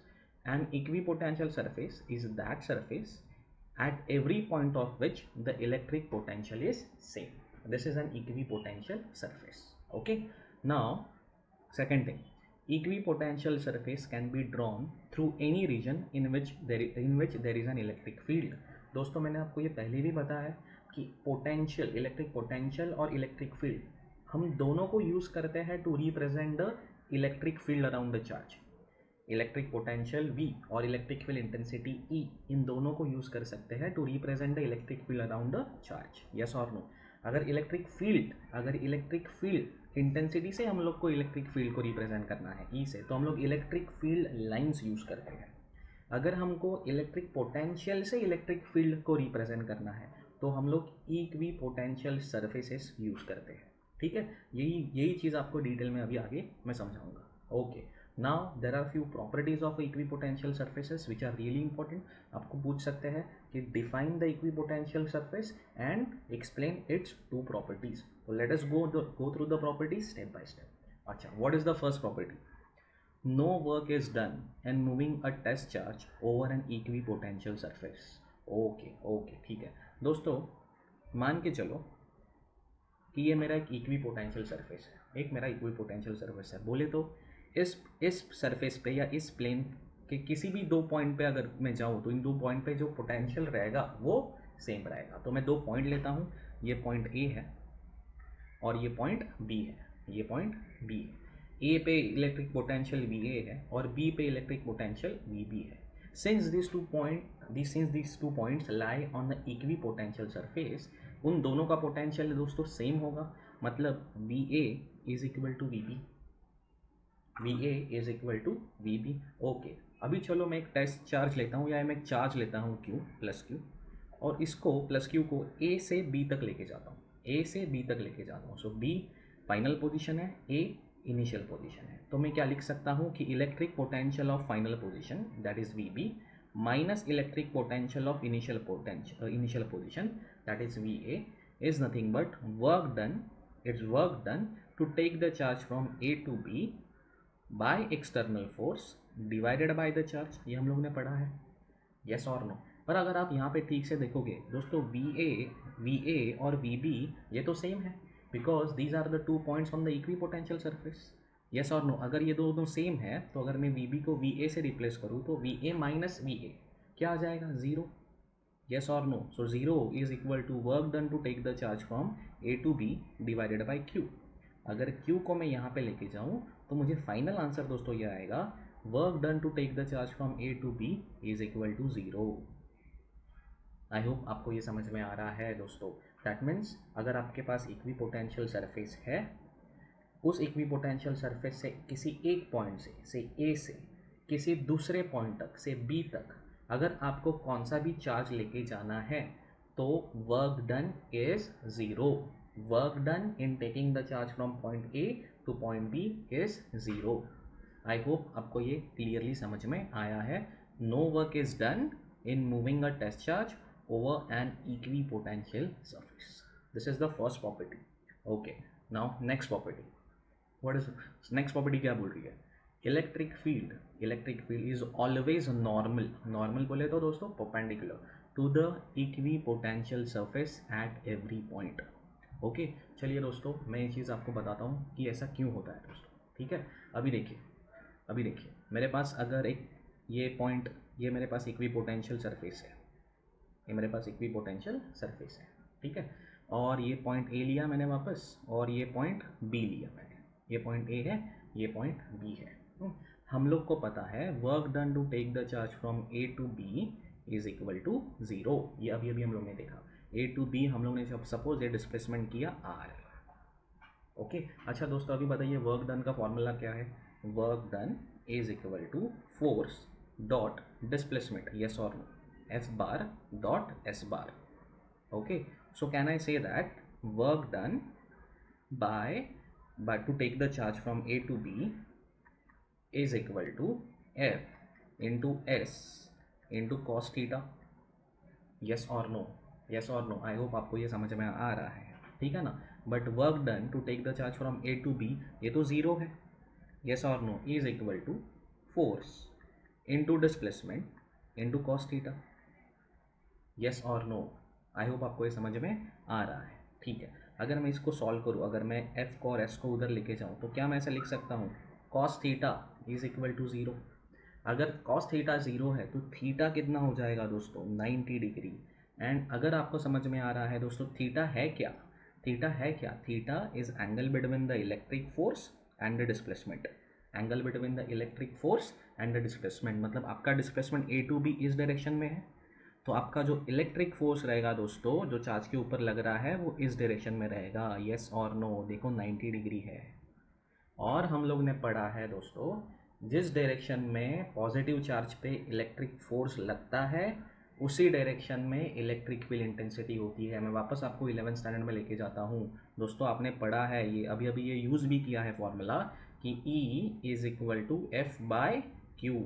Vector में अगर आपको लिखना है so E bar is equal to F bar upon Q bar. मतलब जो इलेक्ट्रिक फोर्स का डायरेक्शन है वही आपके इलेक्ट्रिक फील्ड इंटेंसिटी का डायरेक्शन है. मतलब अगर इलेक्ट्रिक फोर्स डिस्प्लेसमेंट को परपेंडिकुलर है तो इलेक्ट्रिक फील्ड ई बार भी आपके डिस्प्लेसमेंट को परपेंडिकुलर रहेगा. और अगर आप देखो, अगर आपका ई बार डिस्प्लेसमेंट को परपेंडिकुलर है तो मैं ये बोल सकता हूँ कि आपका ई बार ये पूरे प्लेन को परपेंडिकुलर है. और ये प्लेन है क्या, equipotential surface. So can I say that कि electric field is always perpendicular to equipotential surface. दोस्तों this is really important property. Okay, whenever you have a electric field, that electric field will always be perpendicular to equipotential surface. मैंने आपको समझाने के लिए यहाँ पे एक छोटा सा डायग्राम निकाला है दोस्तों. देखो ये हमारा है इक्विपोटेंशियल सरफेस, ये हमारा है इक्विपोटेंशियल सरफेस, और ये जो एरो है ये रिप्रेजेंट कर रहा है किसको, इलेक्ट्रिक फील्ड इंटेंसिटी को. तो दोस्तों अपना electric field intensity is always perpendicular to the equipotential surface. ठीक है, ये उसका एक छोटा सा प्रूफ था कि कैसे. ये जो डायग्राम है ये आपके टेक्स्ट बुक में है. यस और नो, ठीक है ना. आई होप आपको ये समझ में आया है कि वाई कि electric field is always perpendicular to the equipotential surface. ठीक है. अभी दोस्तों इसको और ठीक से समझने के लिए आप ये मान के चलो कि ये जो इलेक्ट्रिक फील्ड है ये आपके इक्विपोटेंशियल सरफेस को परपेंडिकुलर नहीं है. मतलब आपके जो ई बार और इस प्लेन के बीच में जो एंगल है वो 90 डिग्री नहीं है, तो कुछ और होगा एंगल. अगर 90 डिग्री नहीं है तो कुछ और होगा. से ये ऐसा है, ये इलेक्ट्रिक फील्ड है आपका, ठीक है ना. ठीक है, तो ये कुछ ना कुछ तो, सपोज एंगल 90 डिग्री नहीं है तो दोस्तों ये एंगल कितना बन गया दोस्तों, ये एंगल बन गया थीटा. ये आपका ये आपके ई बार ने आपके इक्विपोटेंशियल सरफेस के साथ थीटा एंगल बनाया है. और ये थीटा कितना है, 90 नहीं है, 90 नहीं है. तो दोस्तों क्या होगा, देखो इसका एक्सप्लेनेशन मैंने इस डायग्राम में दिया है. ये है आपका ई बार, ठीक है ना, और ये है आपका थीटा जो 90 नहीं है. तो मैं क्या इस ई बार को दो कंपोनेंट में रिजॉल्व कर सकता हूँ, हाँ ज़रूर कर सकता हूँ. देखो एक कंपोनेंट ई बार का ऐसा रहेगा जो आपके इक्विपोटेंशियल सरफेस को परपेंडिकुलर रहेगा. यस और नो, ये देखो ये जो मिला है ये कंपोनेंट है ई बार का जो इक्विपोटेंशियल सरफेस को आपके परपेंडिकुलर रहेगा. और दोस्तों एक कंपोनेंट मिलेगा आपको ई बार का जो आपके इक्विपोटेंशियल सरफेस के अलोंग रहेगा. यस और नो. तो this is the component of the electric field which is along the equipotential surface. मतलब इस डायरेक्शन में इलेक्ट्रिक फील्ड है. तो दोस्तों अगर मैंने ये पॉइंट लिया ए और ये पॉइंट लिया बी, ठीक है ना, और अभी मुझे बी टू ए अगर मुझे चार्ज लाना है तो मुझे वर्क करना पड़ेगा, क्योंकि यहाँ पे इलेक्ट्रिक फील्ड है. देखो इलेक्ट्रिक फील्ड पूरा नहीं है पर कुछ ना कुछ तो कंपोनेंट तो है इलेक्ट्रिक फील्ड का जो आपके इक्विपोटेंशियल सरफेस के अलोंग है. तो बी टू ए आने के लिए मुझे कुछ ना कुछ तो वर्क करना पड़ेगा, पर वो इक्विपोटेंशियल सरफेस के डेफिनेशन के अपोजिट है. आपने क्या प्रॉपर्टी पढ़ा था, अगर आपके पास दो पॉइंट्स है ए एंड बी और वो अगर इक्वी पोटेंशियल सरफेस पे है तो चार्ज को ए से बी तक लाने के लिए कोई भी वर्क नहीं करना पड़ता है। अभी मैंने यहाँ पे आपके सामने ए और बी ये दो इक्वी पोटेंशियल सरफेस के दो पॉइंट्स लिए हैं, पर since there is a electric field which is directing from A to B तो बी टू ए एक पॉजिटिव चार्ज को लाने के लिए आपको वर्क करना पड़ेगा, यस और नो, तो वर्क वो जीरो नहीं रहेगा, यस और no, which is not possible दोस्तों। आई होप आपको ये समझ में आ रहा है। तो दिस इज कॉन्ट्राडिक्टरी प्रूफ। हम लोग ये मान के चलेंगे कि electric field equi potential surface को परपेंडिकुलर नहीं है, तो परपेंडिकुलर नहीं है तो क्या होगा, परपेंडिकुलर नहीं है तो क्या होगा, उसके दो कंपोनेंट्स निकलेंगे, एक कंपोनेंट आपके इक्वी पोटेंशियल सरफेस को परपेंडिकुलर रहेगा, वो छोड़ दो, पर एक कंपोनेंट इलेक्ट्रिक फील्ड का आपके इक्वी पोटेंशियल सरफेस के अलोंग रहेगा, यस और नो, और इस कंपोनेंट के अपोजिट डायरेक्शन में एक पॉजिटिव चार्ज को लाने के लिए आपको वर्क करना पड़ेगा, मतलब आपका वो वर्क ज़ीरो नहीं आएगा। इसके लिए ऐसा हो ही नहीं सकता कि इलेक्ट्रिक फील्ड और इक्वी पोटेंशियल सरफेस इन दोनों के बीच में का एंगल 90 डिग्री ना हो, वो हमेशा और हमेशा 90 डिग्री ही रहेगा, यस और नो। आगे बढ़ते हैं दोस्तों वही एक्सप्लेनेशन मैंने आपको यहाँ पे दिया है जो हम लोग ने टेक्स्ट बुक में दिया है, ठीक है ना। If D X is the small distance over the equipotential surface through which a unit positive charge is carried then D W is equal to zero, आपको पता है, ठीक है ना, वर्क डन ज़ीरो होगा दोस्तों। ये डी एक यूनिट पॉजिटिव चार्ज को अगर मुझे डी एक्स इतने छोटे से डिस्प्लेसमेंट करवाना है कहाँ पे, over the equipotential surface, तो वर्क डन तो ज़ीरो होता है, आपको पता है। इक्वी पोटेंशियल सरफेस के एक पॉइंट से दूसरे पॉइंट तक चार्ज को लेके जाने के लिए कोई वर्क करना नहीं पड़ता, तो D W is equal to zero. फिर डी डब्ल्यू हम लोग को पता है F bar dot D X, F bar dot D X bar, F bar dot D X bar को आप ओपन करो, F D X cos theta is equal to zero, cos theta is zero, so theta is equal to 90 degree, और इसके आगे का explanation मैंने आपको दिया है, यस और नो। और ये पॉइंट बी आपको बता रहा है कि if field is not normal, consider करके चलो कि electric field is not normal, मतलब not perpendicular to the equipotential surface, तो क्या होगा, ये उसका एक्सप्लेनेशन दिया है। आप वीडियो को पॉज करके ये एक्सप्लेनेशन पढ़ लो, ठीक है दोस्तों। आगे जाते हैं। Now next property, two equipotential surfaces can never intersect, two equipotential surfaces can never intersect, दोस्तों ये कॉमन सेंस है। ओके दोस्तों, अभी आपके पास दो इक्वी पोटेंशियल सरफेस है और मान लो कि वो इंटरसेक्ट हो गए, ठीक है। देखो ये एक इक्वी पोटेंशियल सरफेस है जिसके ऊपर सारे पॉइंट्स के पास पोटेंशियल कितना है V1, और ये दूसरा एक इक्वी पोटेंशियल सरफेस है कि उस सरफेस पे जितने पॉइंट्स हैं उनके पास जो इलेक्ट्रिक पोटेंशियल रहेगा वो कितना रहेगा V2, यस और नो, और मान के चलो कि वो इंटरसेक्ट हो गए।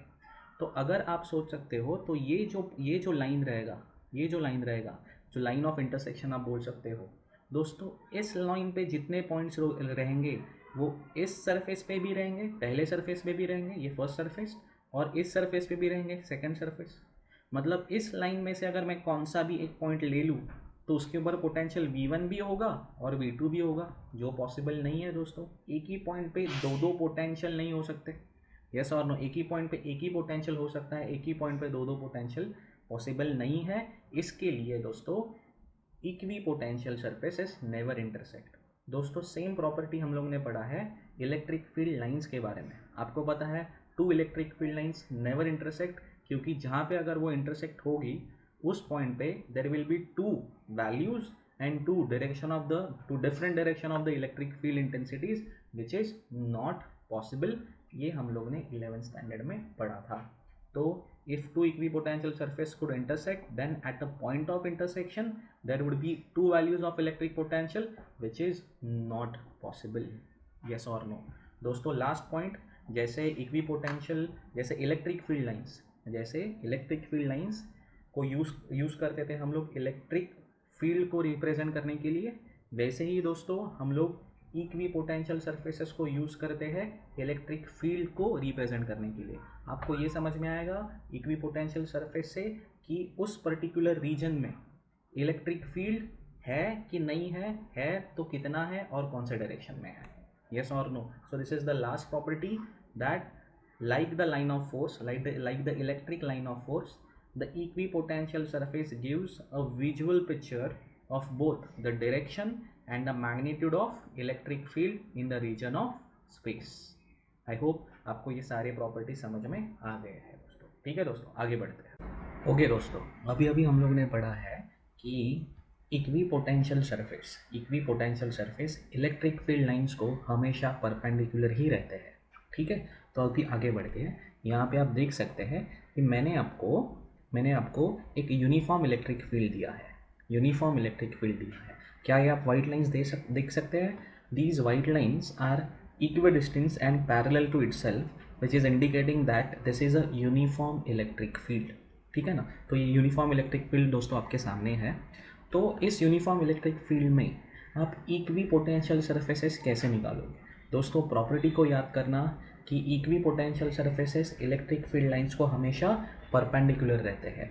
तो यहाँ पे जब आप इक्विपोटेंशियल सरफेसेस निकालोगे तो आप ये प्रॉपर्टी ज़रूर फॉलो करना कि equipotential surfaces are always perpendicular to the electric field lines. तो यहाँ पे मैंने आपको 3 इक्विपोटेंशियल सरफेसेस बताए, 1 2 3, and you see that all these 3 are equipotential surface. Why? Because all these 3 are perpendicular to the electric field line. I hope आपको ये समझ में आ गया है, yes or no? ओके अभी आपने 11th स्टैंडर्ड में ये पढ़ा रहेगा, अगर यूनिफॉर्म इलेक्ट्रिक फील्ड स्ट्रॉन्ग है या इलेक्ट्रिक फील्ड स्ट्रॉन्ग है तो इलेक्ट्रिक फील्ड लाइंस एक दूसरे के नज़दीक आते हैं। इलेक्ट्रिक फील्ड लाइंस जहाँ पे एक दूसरे से नज़दीक है तो आपको क्या समझना है कि उस रीजन में इलेक्ट्रिक फील्ड स्ट्रॉन्ग है। अगर इलेक्ट्रिक फील्ड लाइन एक दूसरे से दूर है मतलब उस रीजन में इलेक्ट्रिक फील्ड वीक है, यस और नो। यहाँ पे देखिए, इस फिगर में देखिए, यहाँ ये भी एक यूनिफॉर्म इलेक्ट्रिक फील्ड है दोस्तों, पर यहाँ पे जो ये वाइट इलेक्ट्रिक फील्ड लाइंस है वो एक दूसरे से बहुत करीब है।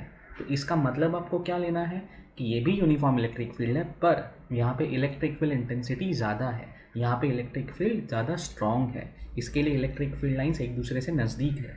दोस्तों ऑन द सेम बेसिस अगर इलेक्ट्रिक फील्ड स्ट्रॉन्ग है तो इक्विपोटेंशियल सरफेस भी एक दूसरे से नज़दीक होंगे।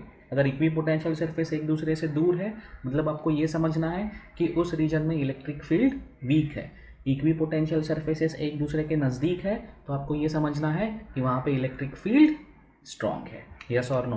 तो सेकंड केस में आप देख सकते हैं there are 3 equipotential surface which are perpendicular to the electric field line but they are slightly closer to each other. Why they are closer to each other?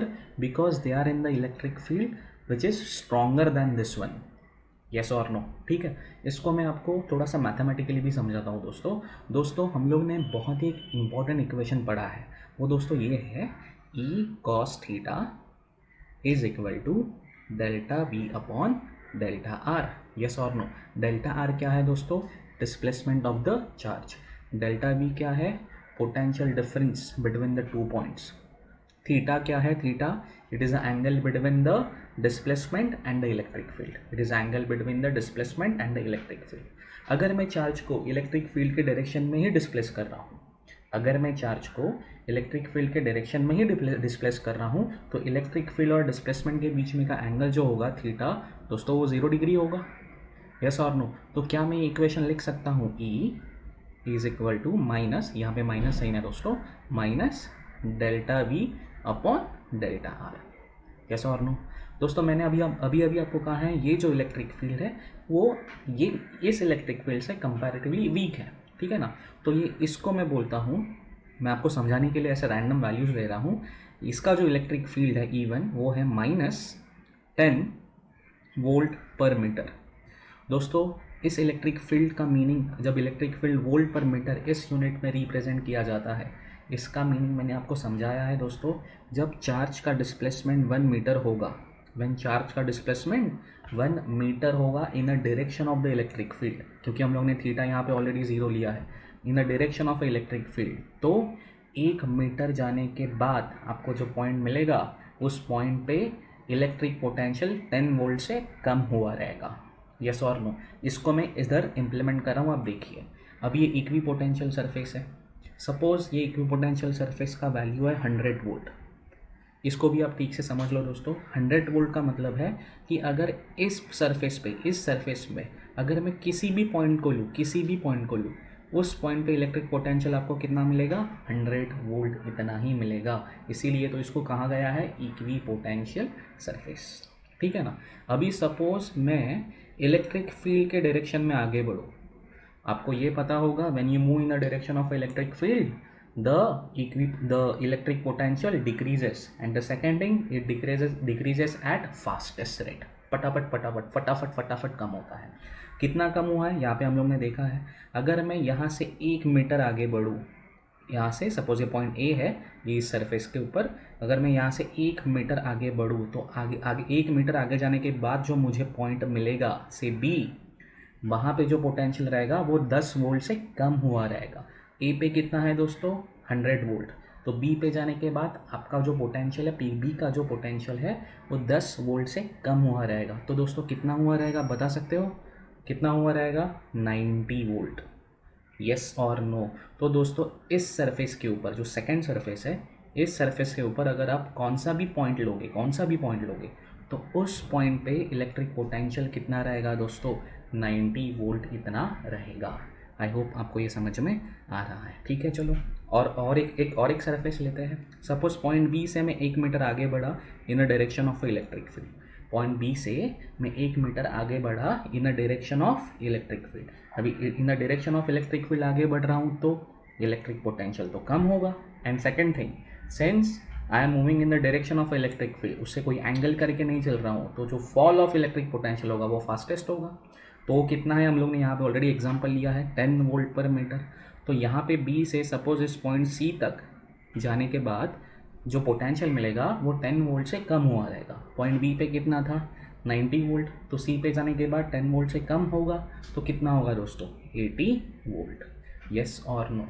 I hope आपको समझ में आ रहा है। और एक चीज़, ऑब्वियसली अगर आप इस थर्ड सरफेस के ऊपर आप कौन सा भी पॉइंट लोगे तो उस पॉइंट के ऊपर इलेक्ट्रिक पोटेंशियल 80 वोल्ट इतना ही रहेगा।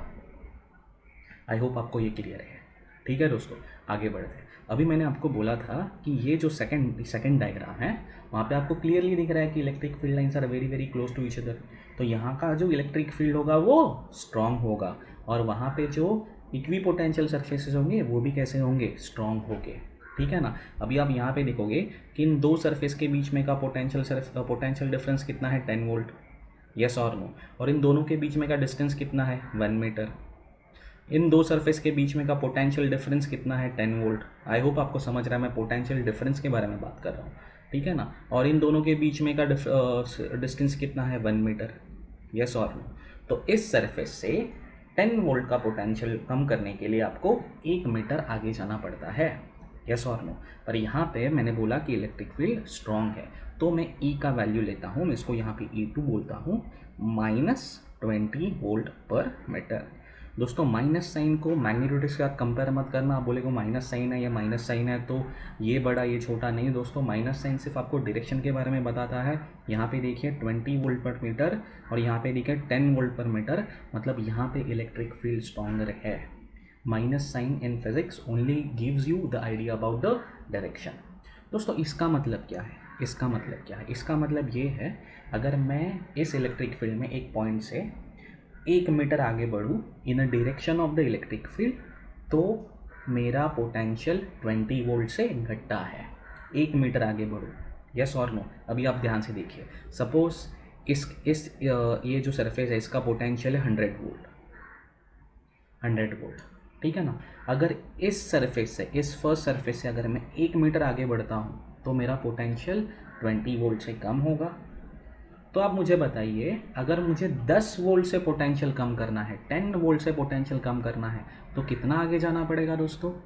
तो मुझे जाना पड़ेगा हाफ मीटर आगे। यस और नो, 0.5 मीटर आगे। आई होप आपको समझ रहा है। देखो मैं 1 मीटर आगे जाता हूँ in the direction of electric field, 1 metre, तो मेरा पोटेंशियल 20 वोल्ट से कम होता है, ठीक है ना। अगर मुझे पोटेंशियल 10 वोल्ट से कम करना है तो दोस्तों कितना आगे जाना पड़ेगा? मुझे जाना पड़ेगा हाफ मीटर आगे। आई होप इतना सिंपल मैथमेटिक्स समझ रहा है। तो अगर मैं यहाँ से हाफ मीटर आगे जाऊँ तो यहाँ पे पोटेंशियल कितना मिलेगा, 10 वोल्ट से कम होगा, मतलब कितना होगा दोस्तों, 90 वोल्ट। यस और नो, ठीक है ना। अच्छा, यहाँ से मैं अगर हाफ मीटर और आगे जाऊँ, तो मुझे जो पोटेंशियल मिलेगा वहाँ, मुझे जो सरफेस मिलेगा, उस सरफेस पे जो इलेक्ट्रिक पोटेंशियल लेगा वो 10 वोल्ट से कम हुआ रहेगा। कितना होगा, 80 वोल्ट।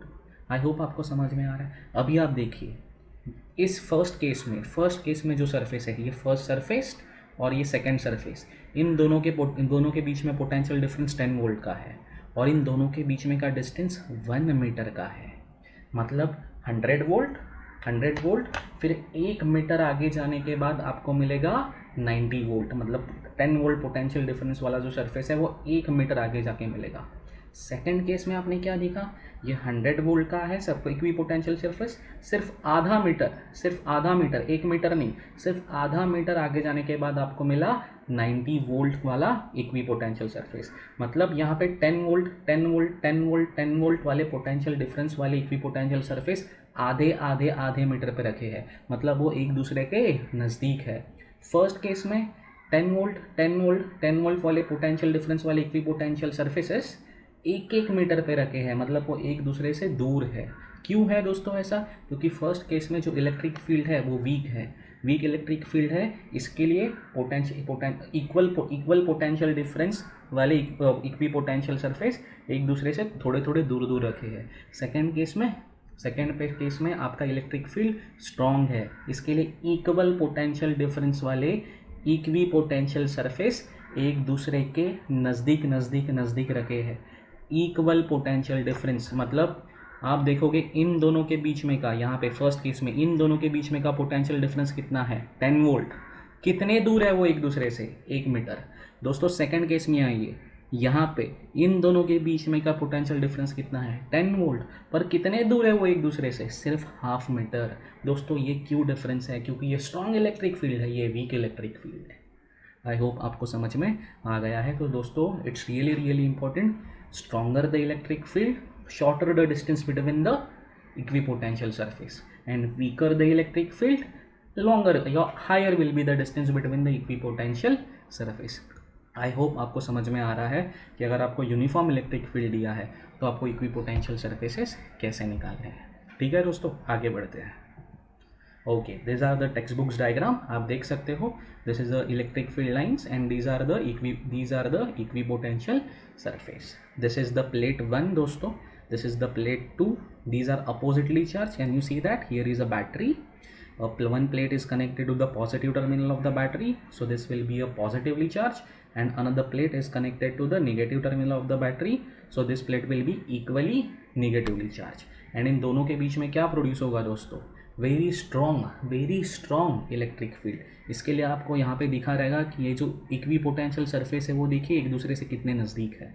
ठीक है ना, ये कॉन्सेप्ट हम लोग आगे जाके कैपेसिटर में पढ़ने वाले हैं। When two equal and opposite charge metal plates are placed at very short distance from each other, then there is a very strong uniform electric field between them.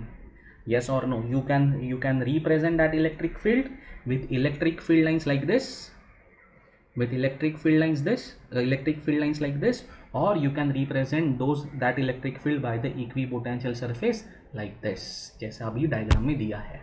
I hope आपको ये समझ में आ गया है। ठीक है दोस्तों, आगे बढ़ते हैं। ओके, अभी पिछले केस में आपको मैंने एक चार्ज मेटल प्लेट और यहाँ पे दूसरा चार्ज मेटल प्लेट ऐसा दिया था, सही है। अभी यहाँ पे मैंने आपको एक पॉइंट चार्ज दिया है। पॉइंट चार्ज के आजू बाजू में इलेक्ट्रिक फील्ड होगा दोस्तों। वो इलेक्ट्रिक फील्ड आप दो तरीके से रिप्रेजेंट कर सकते हैं, एक इलेक्ट्रिक फील्ड लाइंस को ड्रॉ करके और दूसरा इक्विपोटेंशियल सरफेस को ड्रॉ करके। ठीक है ना, इलेक्ट्रिक फील्ड लाइंस को ड्रॉ करके कैसे रिप्रेजेंट करना है इलेक्ट्रिक फील्ड, ये तो आपको ऑलरेडी पता है। Can you see that this is a positive point charge, so electric field lines will radially come out from the point charge. Yes और नो, रेडियली कम आउट। सो ये आपके सामने एक आइसोलेटेड एक point charge, isolated point charge का electric field दिया है।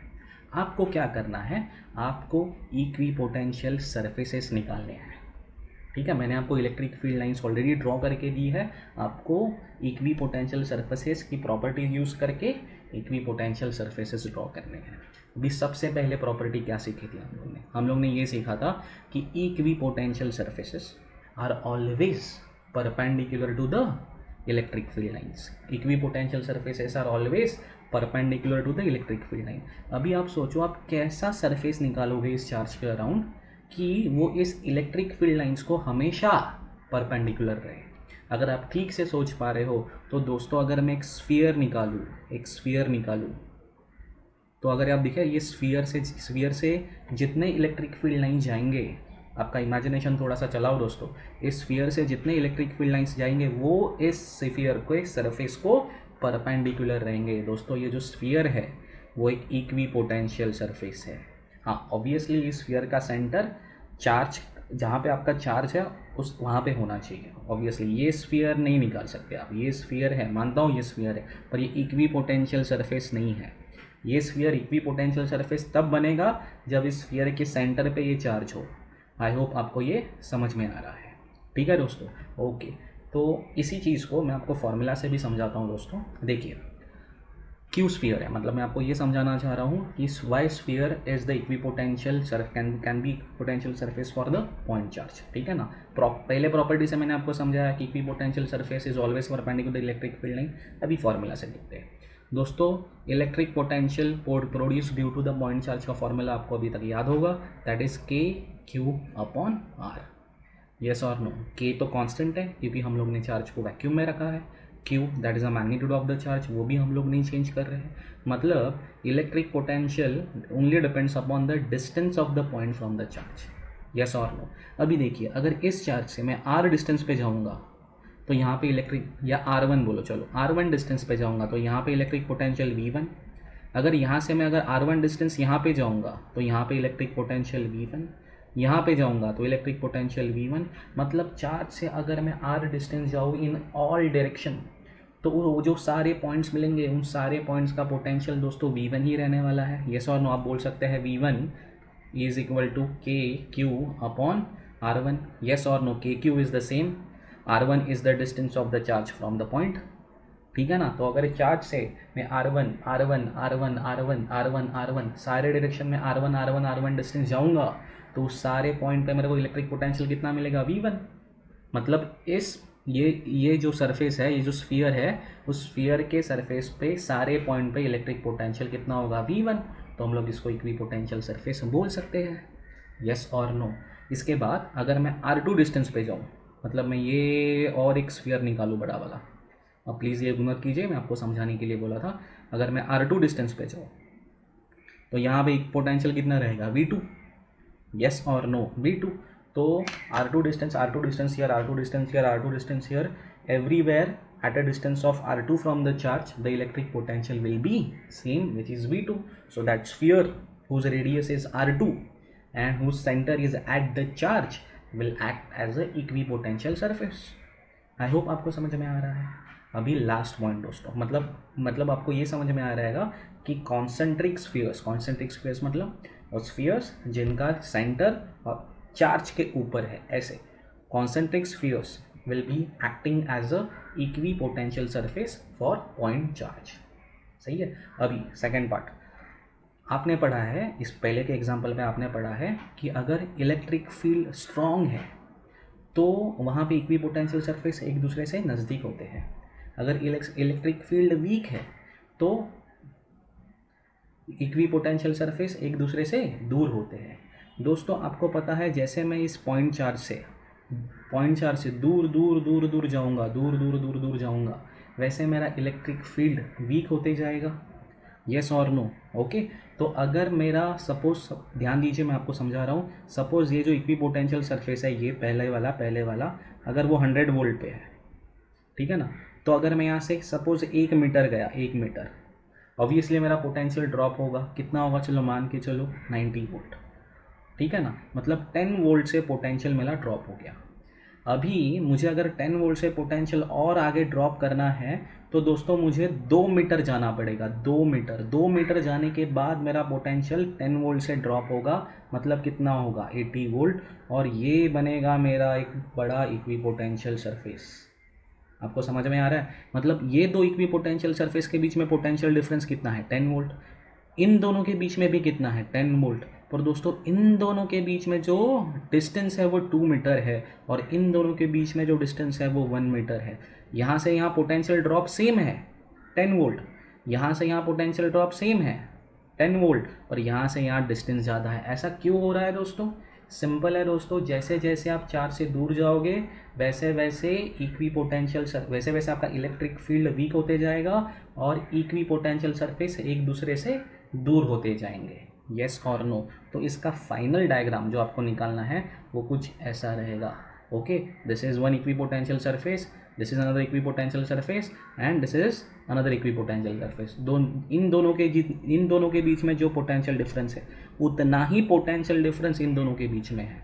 पर ये दोनों ये थोड़े से आपको एक दूसरे से दूर दिख रहे हैं एज कम्पेयर टू दिस 1 2 2 और 3 एक दूसरे से दूर है एज कम्पेयर टू 1 and 2। क्यों दूर है? क्योंकि 4 से जैसे जैसे जैसे जैसे आप दूर जाओगे इलेक्ट्रिक फील्ड वीक होते जाएगा और इक्वी पोटेंशियल सरफेस एक दूसरे से दूर होते जाएंगे। आई होप आपको ये समझ में आ गया है। ठीक है दोस्तों, आगे बढ़ते हैं। अभी equipotential surface produce due to the line charge. मतलब दोस्तों आपके पास एक वायर है, ये एक वायर एक पॉजिटिवली चार्ज वायर है, ठीक है ना। सबसे पहले ये वायर जो है इलेक्ट्रिक फील्ड कैसे बनाएंगी दोस्तों? ये वायर जो इलेक्ट्रिक फील्ड बनाएंगी वो भी काइंड ऑफ रेडियली आउटवर्ड ही रहेगा, ठीक है। मतलब ऐसे ऐसे ऐसे ऐसे ऐसे ऐसे लाइक अ ब्रश के कांटे कैसे होते हैं वैसे वो वायर इलेक्ट्रिक फील्ड बनाएगा। मतलब यहाँ पे इलेक्ट्रिक फील्ड कुछ ऐसा रहेगा, यहाँ पे ये इलेक्ट्रिक फील्ड लाइन्स है। Yes or no? These are all electric field lines that you can draw.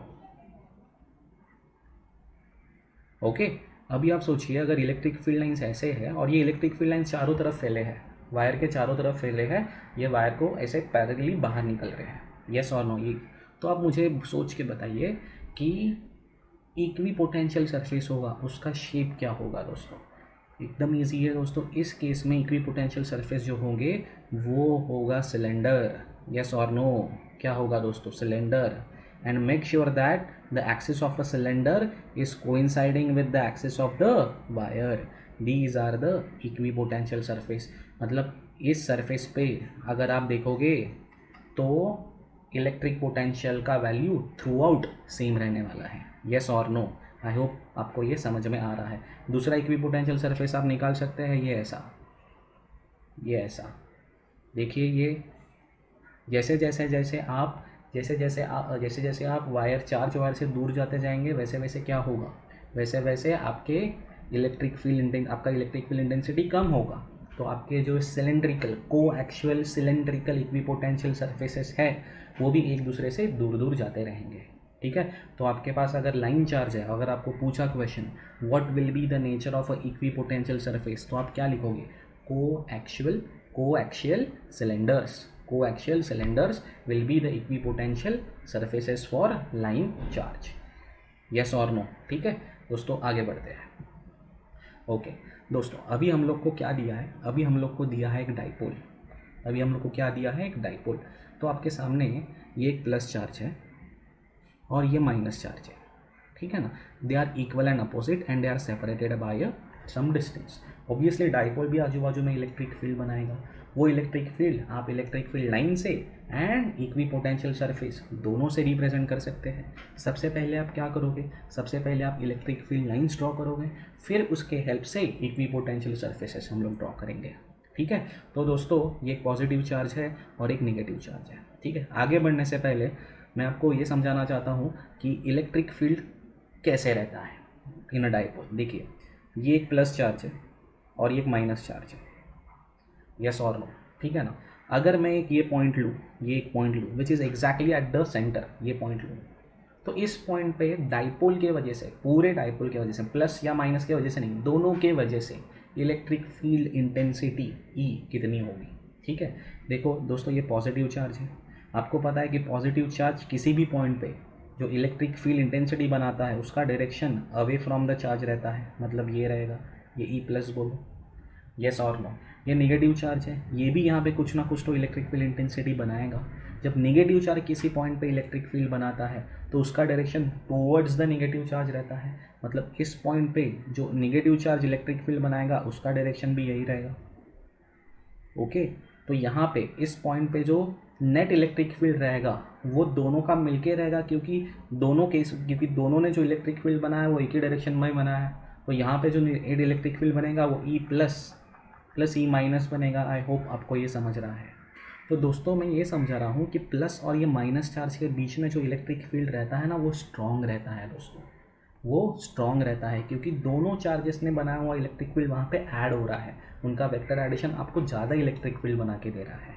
I hope. तो ये जो बीच में का रीजन है, ये बीच में का रीजन, यहाँ पे इलेक्ट्रिक फील्ड स्ट्रॉन्ग होगा एंड एज अ रिजल्ट आपको ज़्यादा इलेक्ट्रिक फील्ड लाइन्स दिखाने पड़ेंगी। येस और नो? ओके।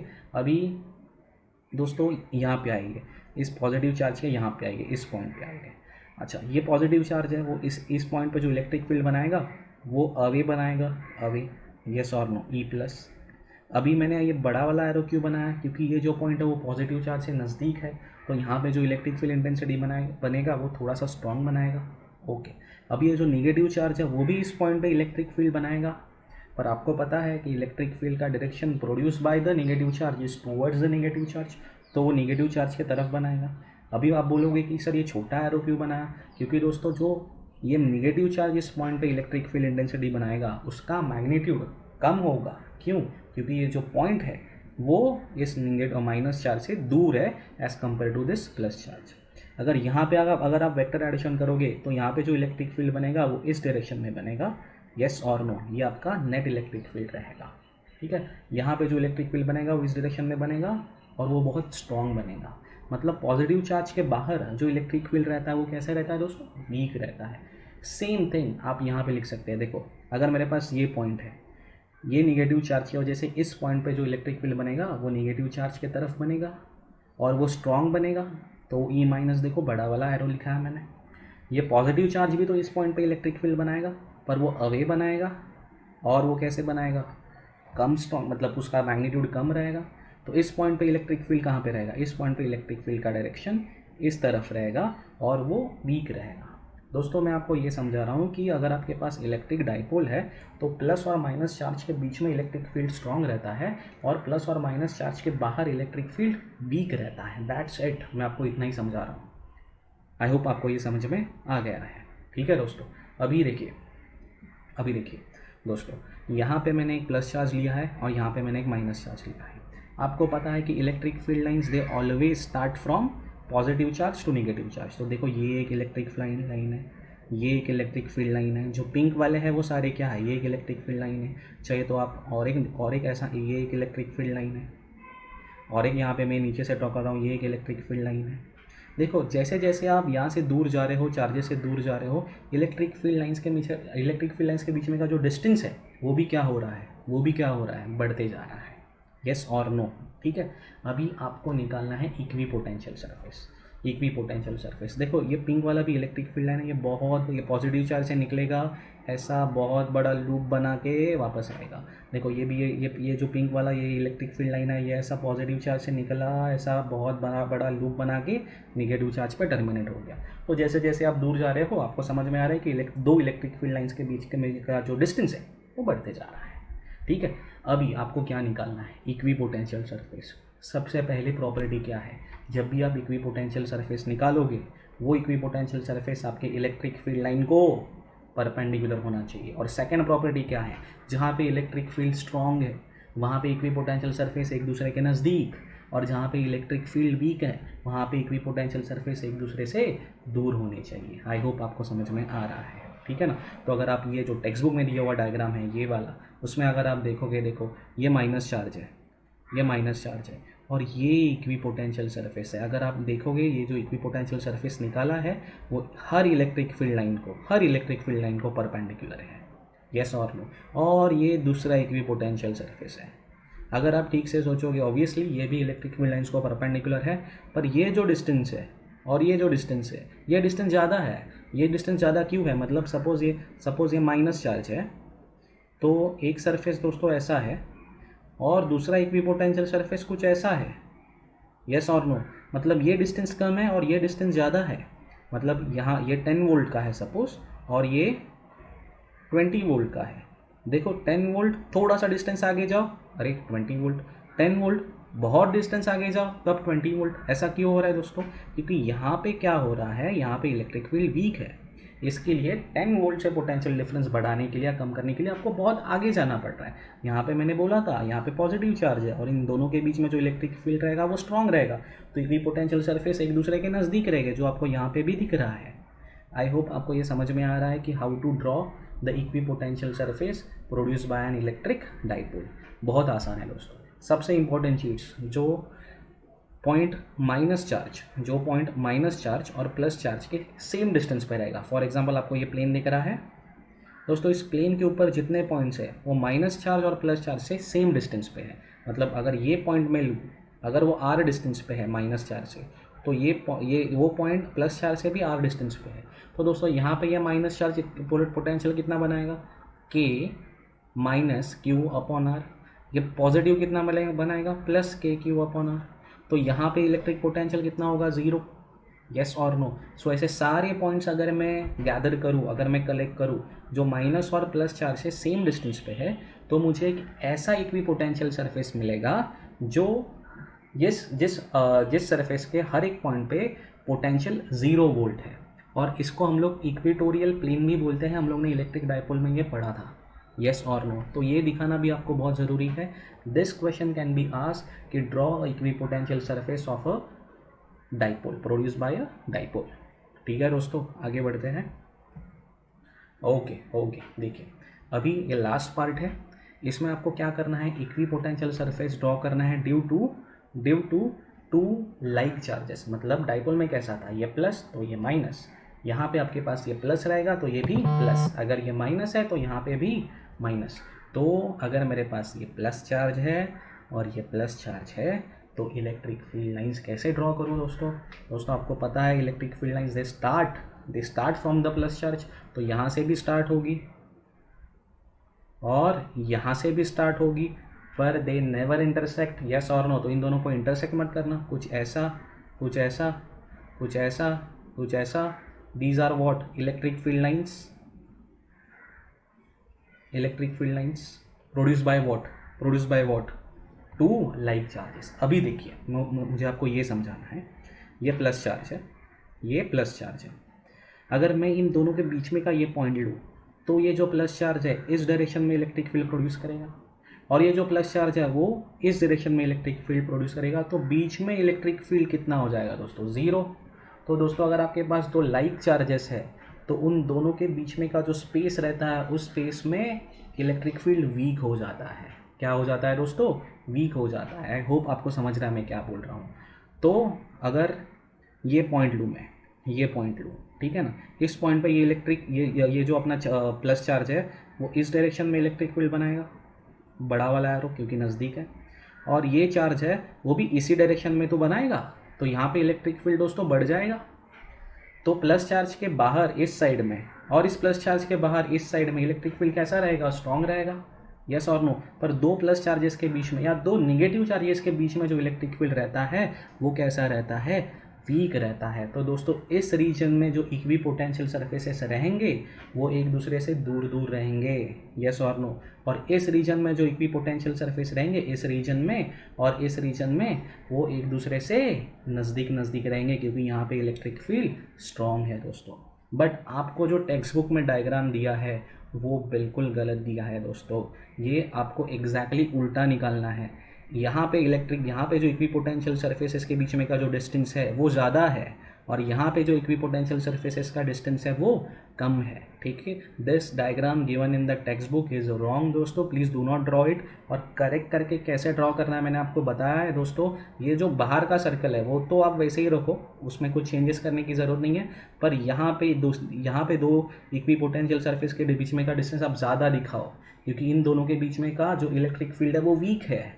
और यहाँ पे इन लोगों ने ज़्यादा दिखाया है, आपको कम दिखाना है, क्योंकि यहाँ पे इलेक्ट्रिक फील्ड वीक है। कैसे मैंने आपको यहाँ पे समझाया है। ठीक है, डायग्राम ऐसे ही निकालना है, सिर्फ डिस्टेंस को आपको थोड़ा सा दिमाग में रखना है। आई होप आपको ये समझ में आ रहा है। ओके दोस्तों, अभी ये आपके लिए होमवर्क है दोस्तों। एक पॉजिटिवली चार्ज स्फीयर है, ये एक पॉजिटिवली चार्ज स्फीयर है, और ये एक निगेटिवली चार्ज मेटल प्लेट है। मैंने आपको already equi potential surfaces draw करके दिए हैं। आपको क्या ड्रॉ करना है, इलेक्ट्रिक फील्ड लाइंस ड्रॉ करना है, ठीक है ना। मैं आपको समझा देता हूँ, इलेक्ट्रिक वीडियो को पॉज करके भी आप कर सकते हैं। दोस्तों याद रखो, electric field lines are always perpendicular to what, equipotential surface. तो and they always start from what, positive charge. तो मेरे जो इलेक्ट्रिक फील्ड लाइंस होंगे वो स्फीयर से स्टार्ट होंगे क्योंकि यानी पॉजिटिवली चार्ज है। तो इसको perpendicular perpendicular perpendicular perpendicular perpendicular perpendicular, ये हो गई आपकी इक्वी पोटेंशियल, ये होगा आपका electric field line. Electric field line and equipotential surface हमेशा आपको क्या दिखाना है, परपेंडिकुलर दिखाना है। येस और नो, मेक श्योर दैट कि दे आर परपेंडिकुलर। ये देखो, ये एक लाइन हो गई which is electric field line and always perpendicular to the equipotential surface. ऐसे आप बहुत सारे इलेक्ट्रिक फील्ड लाइन्स ड्रॉ कर सकते हो। सिर्फ आपको ये प्रिकॉशन लेना है कि they are always perpendicular to electric, always perpendicular to equipotential surface. Yes or no? So this is the end of the electric potential दोस्तों. After this we will start with the electric potential energy.